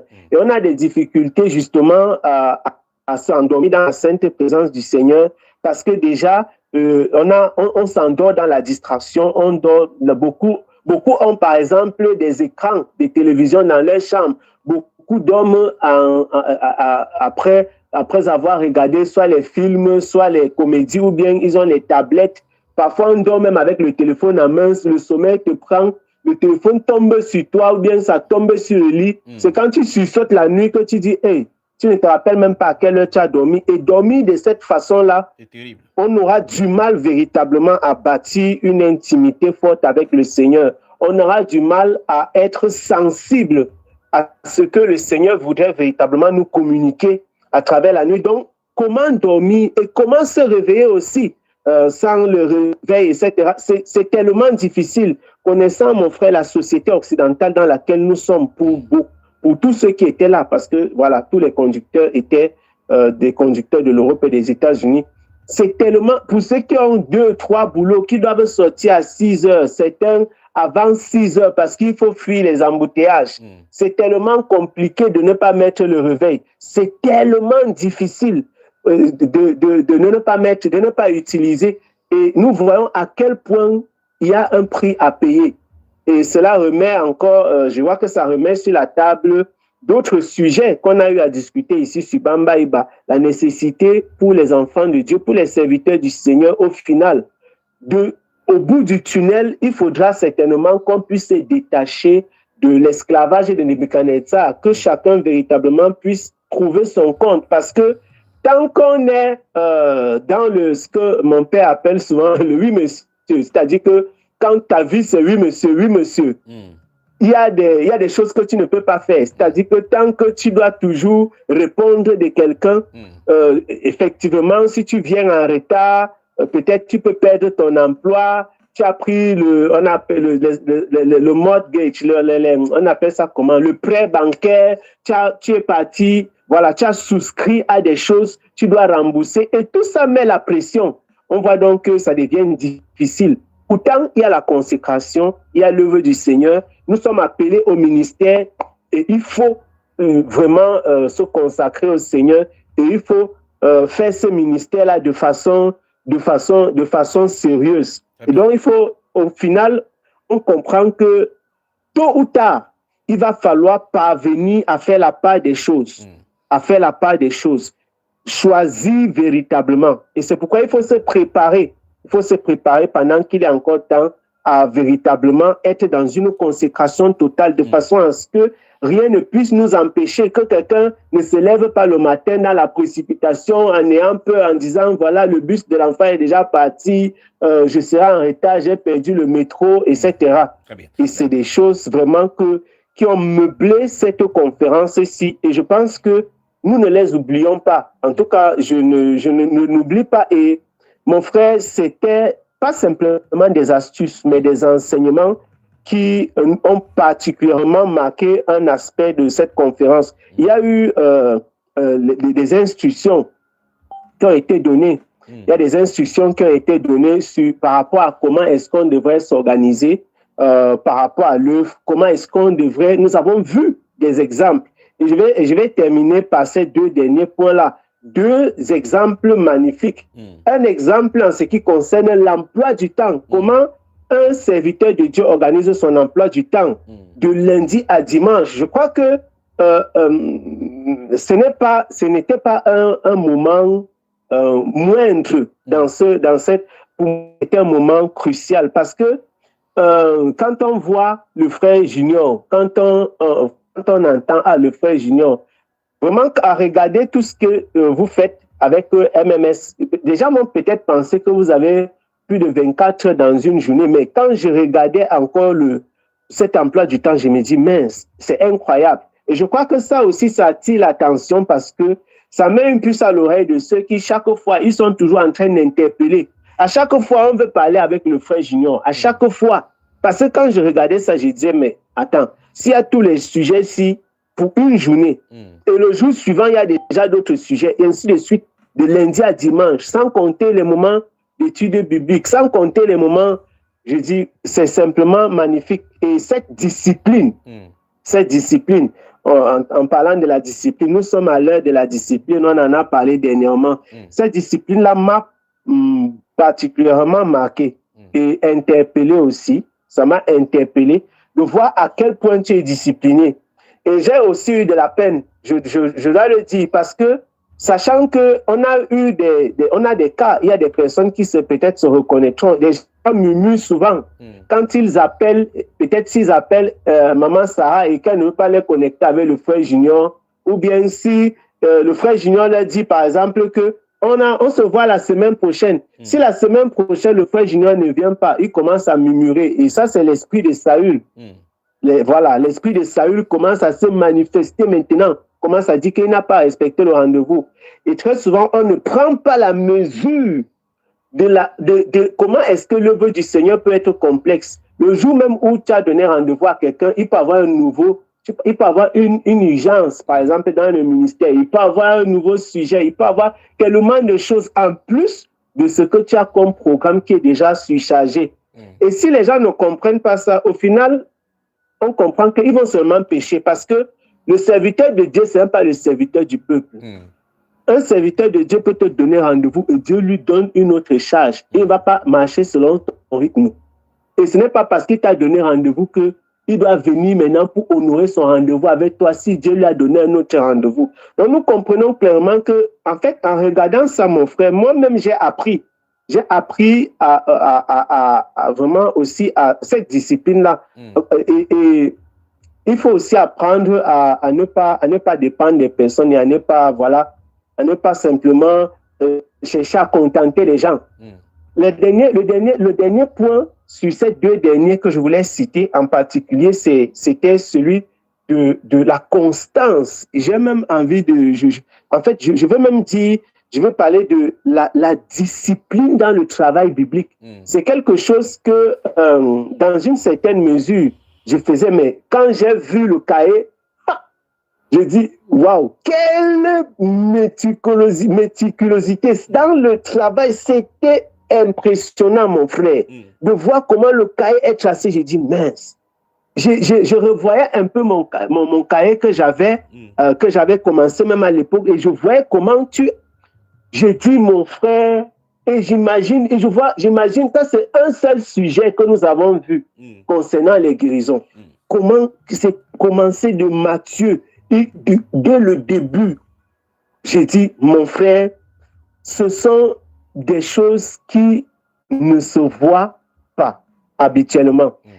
Ce sont là quelques points qui m'ont particulièrement marqué. Et voir à quel point tu te dédies, tu prends du temps pour écrire avec le stylo, écrire tout doucement. Point numéro 1, tel sujet, tel verset correspond à ceci. Qu'est-ce que le Seigneur veut par là dire ici dans ce verset-ci? Là, j'ai dit, mon frère, ça m'a marqué particulièrement. Et sincèrement, ça m'a donné aussi un coup de fouet. Vraiment, je veux reconnaître. Parce que, un coup de fouet, parce que c'est ce type de travail-ci que je faisais.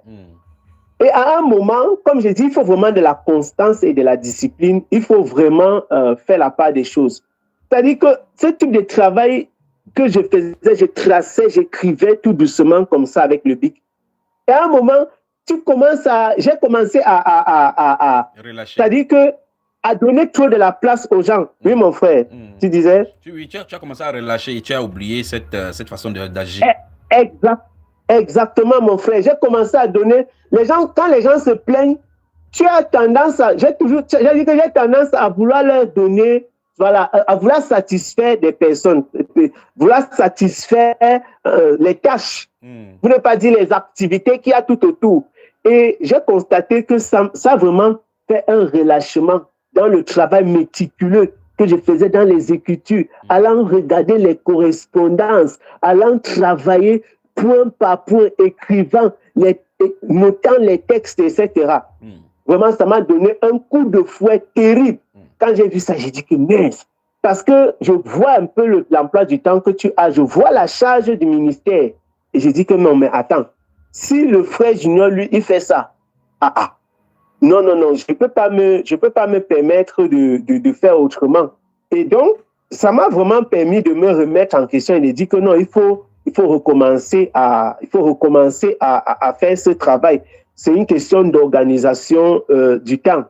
C'est une question d'organisation du temps. Et je crois que vraiment, on pourrait revenir sur plusieurs autres points, mon frère. Voilà les points sur lesquels j'ai voulu peut-être insister, voilà, et qui m'ont particulièrement marqué pour résumer véritablement les 3 jours que nous avons passés à Open House. C'était fantastique. Et on a terminé à la rivière, c'est-à-dire que on a terminé par un moment ludique et où il y avait beaucoup de joie, beaucoup d'amour, beaucoup de paix. Et c'était magnifique. Je crois qu'après la rivière, là, on pouvait même lancer encore plus de jours de jeunes là-bas. Et je crois que les uns et les autres auraient pris ça très favorablement. C'était merveilleux. Il y a même eu des baptêmes. C'est lorsque nous sommes allés à la rivière pour dire que vraiment le Seigneur a mis une cerise sur le gâteau. Très bien. Voilà, dans cette conférence. C'était simplement magnifique. Oui, mon frère. Je crois que le prochain live, vous devez appeler pour qu'on puisse épiloguer sur cela bien. Vous, le conducteur qui avait été là-bas, on voit les enseignements qu'on en tire les uns et les autres, puisque le temps nous tient à la gorge. On va programmer le prochain live, le temps pour vous de vous reposer. Je vais vous laisser maintenant vous reposer et puis on va mettre le pied sur l'accélérateur la prochaine fois. Mais au préalable, on va prendre le plus grave, c'est qu'on va demander d'ouvrir l'antenne. On va demander d'appeler les gens. Les gens ne vont pas appeler. Bon, on va quand même essayer encore une fois de plus. La prochaine fois, est-ce que vous qui avez été là-bas, vous appelez, hormis vous qui avez participé maintenant, pour que les autres également donnent leur espérance avant qu'on passe à l'étape suivante. D'accord, mon frère? Amen. Absolument, mon frère. Très bien. Tu permets qu'il passe à tes frères? Amen, amen. Frère Georges, en deux minutes, qu'est-ce que tu penses? Tu penses que quel était le but pour le Seigneur de vous permettre de voir mon cahier de travail? Parce que je pouvais cacher ça, personne ne savait. J'ai ouvert mon cœur à vous montrer comment je travaille. Vous montrer mon cahier de travail, montrer comment je fais au quotidien, ainsi de suite. Le live de Bamba Iba, c'est la magie. Frère Georges, donc quand tu vois cela, et avec tout ce que le frère Gaël décrivait là, tu penses que quel était le but pour le Seigneur de vous permettre de montrer mon cahier? 2 minutes. Le but, c'est que déjà, nous montrant ce cahier, c'était prophétique. Et tout ce qui a été fait à Oppenau était prophétique, mon frère. Le départ pour Oppenau était déjà prophétisé sur le lieu des colombes. Et il y a tellement de choses que l'on pourra dire, comme il n'y a pas de temps, peut-être le Seigneur permettra que l'on le fasse. Et le Seigneur, quand je dis prophétique, c'est parce que... Vous allez vous étendre en détail dessus quand on va ouvrir les prochains lives. Sauf que si on ouvre maintenant, il y a des gens qui sont fatigués là-bas, ils sont sentis dans les de fatigue. Oui. Donc, le fait de nous montrer ce cahier me révélait déjà cette piscine qui arrive, et le Seigneur nous montrait que avec l'arrivée de la piscine, ça ne sera pas un moment du tout de repos. Il y a énormément de travail qui nous attend et il faudrait que chacun de nous travaille de façon méthodique, de façon minutieuse, et qu'il prenne le travail au sérieux. Voilà la leçon que moi j'ai tirée du fait que ce cahier nous soit révélé. De toi également, il y a un aspect dont on a suivi dans ce moment de Penao. Il fut un moment donné, j'ai déplacé mon pied quelque part et puis je t'ai demandé de venir poser tes pieds exactement là où mes pieds avaient été posés. Quelques secondes, décris-nous ce qui se passait là-dedans parce que les gens ne voyaient pas cela. Effectivement, mon frère, comme je dis que tout ça était vraiment prophétique, le moment où tu as enlevé, parce que les gens entendent des choses, c'est qu'à un moment, tu étais placé dans la salle, non loin de là où j'étais, tu te baladais, et puis à un niveau, tu t'es arrêté. Et quand tu t'es arrêté, tu m'as dit, toi, viens. Tu as enlevé d'abord le pied droit, tu m'as dit, pose ton pied ici. J'ai posé le pied exactement là où se trouvait ton pied droit. Tu as déplacé le pied gauche, tu m'as dit, pose encore ton pied ici. Dès que j'ai posé le pied gauche, c'était comme si, déjà j'ai entendu quelque chose comme un bruit venant du haut. Bam! Et en ce moment, mon frère, c'était comme si on allumait un feu qui m'a transporté de cet endroit. Et c'était parti. Vraiment. C'est pour ça que quand j'entends le récit de mon frère Lucio, il y a énormément de choses qui se passent et c'est pas explicable, mon frère. Je prends un autre exemple. C'est ce que mon frère Gaël, mon compagnon, racontait tout à l'heure. En fait, lorsque le frère est entré avec Maman Sarah, les anges ont pris possession de la salle. Et voilà pourquoi il y a eu ce changement. Mon frère, effectivement, en réalité, je commence à comprendre un certain nombre de choses. Et je sais que... Ah, Seigneur, je suis tellement content, mon frère. Je suis tellement content parce que plus on avance et plus je vois comment les événements vraiment qui sont dans la Bible se déroulent devant nous. Et ce n'est pas compréhensible par beaucoup de personnes, mais il faut, avec le temps, je sais que le Seigneur nous donnera la possibilité de comprendre. Merci beaucoup. Effectivement, lorsque vous êtes entré, non, mon frère, tout est prophétique à Oppenau. Le virage, ce site était situé sur un virage et c'est un virage que les conducteurs ont pris à ce moment. Juste un petit biscuit. Ils verront tout cela dans les photos, les photos que va mettre MMS sur le site. Frère Georges, on aura le temps de bien épiloguer là-dessus la prochaine live quand le Seigneur permettra, d'accord? Amen, amen, mon frère, amen. Frère Jean-Claude. Oui, mon frère. Tu as fait les exercices de type militaire à Oppenau. Tu n'es pas fâché, non? Non, mon frère, j'étais... Enfin, ça m'amusait, quoi, pour voir comment est-ce que le Seigneur, quand il dit que l'évangile n'est pas seulement spirituel, mais qu'il prend soin du corps, l'appliquait à nos vies, comme le frère Georges l'a dit. On vivait les Écritures là. On vivait ça. Parce qu'il y avait les ventres qui étaient engraissés, les muscles qui étaient engourdis. Vraiment, c'était la bienvenue. C'était vraiment la bienvenue. C'était vraiment la bienvenue. Et mon frère, tellement que le Seigneur voulait se démontrer. Quand vous êtes parti, je vais me rappeler ça quand le frère Joshua était fini. Quand vous êtes parti, même la louange qui a suivi, comment le frère Gaël a conduit, le frère Brice, enfin, les autres conducteurs ont conduit, jusqu'à ce que ma femme soit visitée. Ça dépasse la magie. Il faut un live.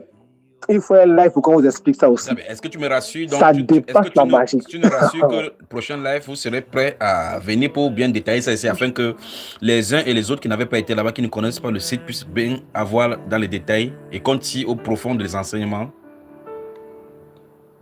Par la grâce de Dieu, nous serons là. Ça, en tout cas, on tout fait pour être là pour raconter. Merci beaucoup. Et si j'ai encore la vidéo, j'ai passé à MMS pour que vous puissiez voir. Je ne sais pas si vous avez... Mais en tout cas, c'était extraordinaire. Il faut envoyer. Comme ça, on va publier sur Bamba Iba si vous le voulez bien. D'accord.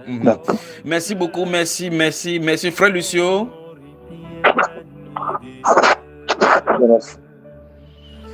Recevez les... Oui, mon frère. Reçois les salutations sincères de MMS de l'autre côté de la vitre, d'accord? Alléluia. Salutations à toi, maman Sarah. Que le Seigneur te bénisse abondamment. Vraiment. Tu comprends? Donc, quand il joue de sa musique, c'est pour dire qu'on quitte la scène. Alléluia. Gloire au Seigneur. Que le Seigneur vous bénisse. Que le Seigneur vous bénisse. Amen, amen. Que le Seigneur vous bénisse. Shalom. Amen, amen. Amen, amen. Amen. Très bien. Quel moment? Quel moment? 2h59 dans ce studio. Nous sommes le 8 mars 2026. C'est ici que prend stop et fin de cette 3 parties, de cette délice que nous a distillé le ciel. Conception, le Saint-Esprit distillé dans le restaurant Bamba Iba sous la gouvernance du technicien MMS. Quant à moi, je suis celui qui bavarde toujours. À très bientôt sur les ondes de Bamba Iba. Restez donc scotchés au ciel, restez connectés avec le Saint-Esprit, restez dans sa sainte présence. Nous vous aimons. Hosanna, Hosanna,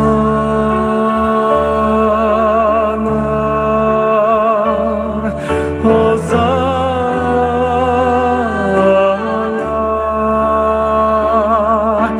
nel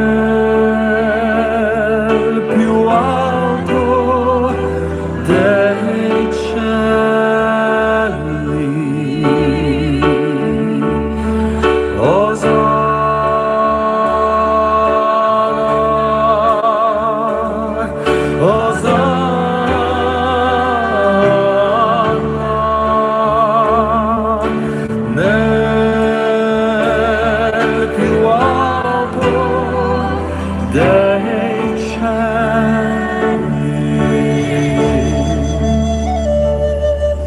Santo, Santo sei Signore, Dio onnipotente,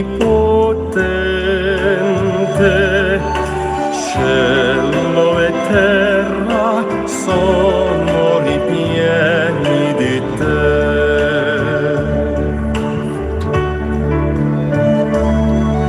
Santo, Santo sei Signore,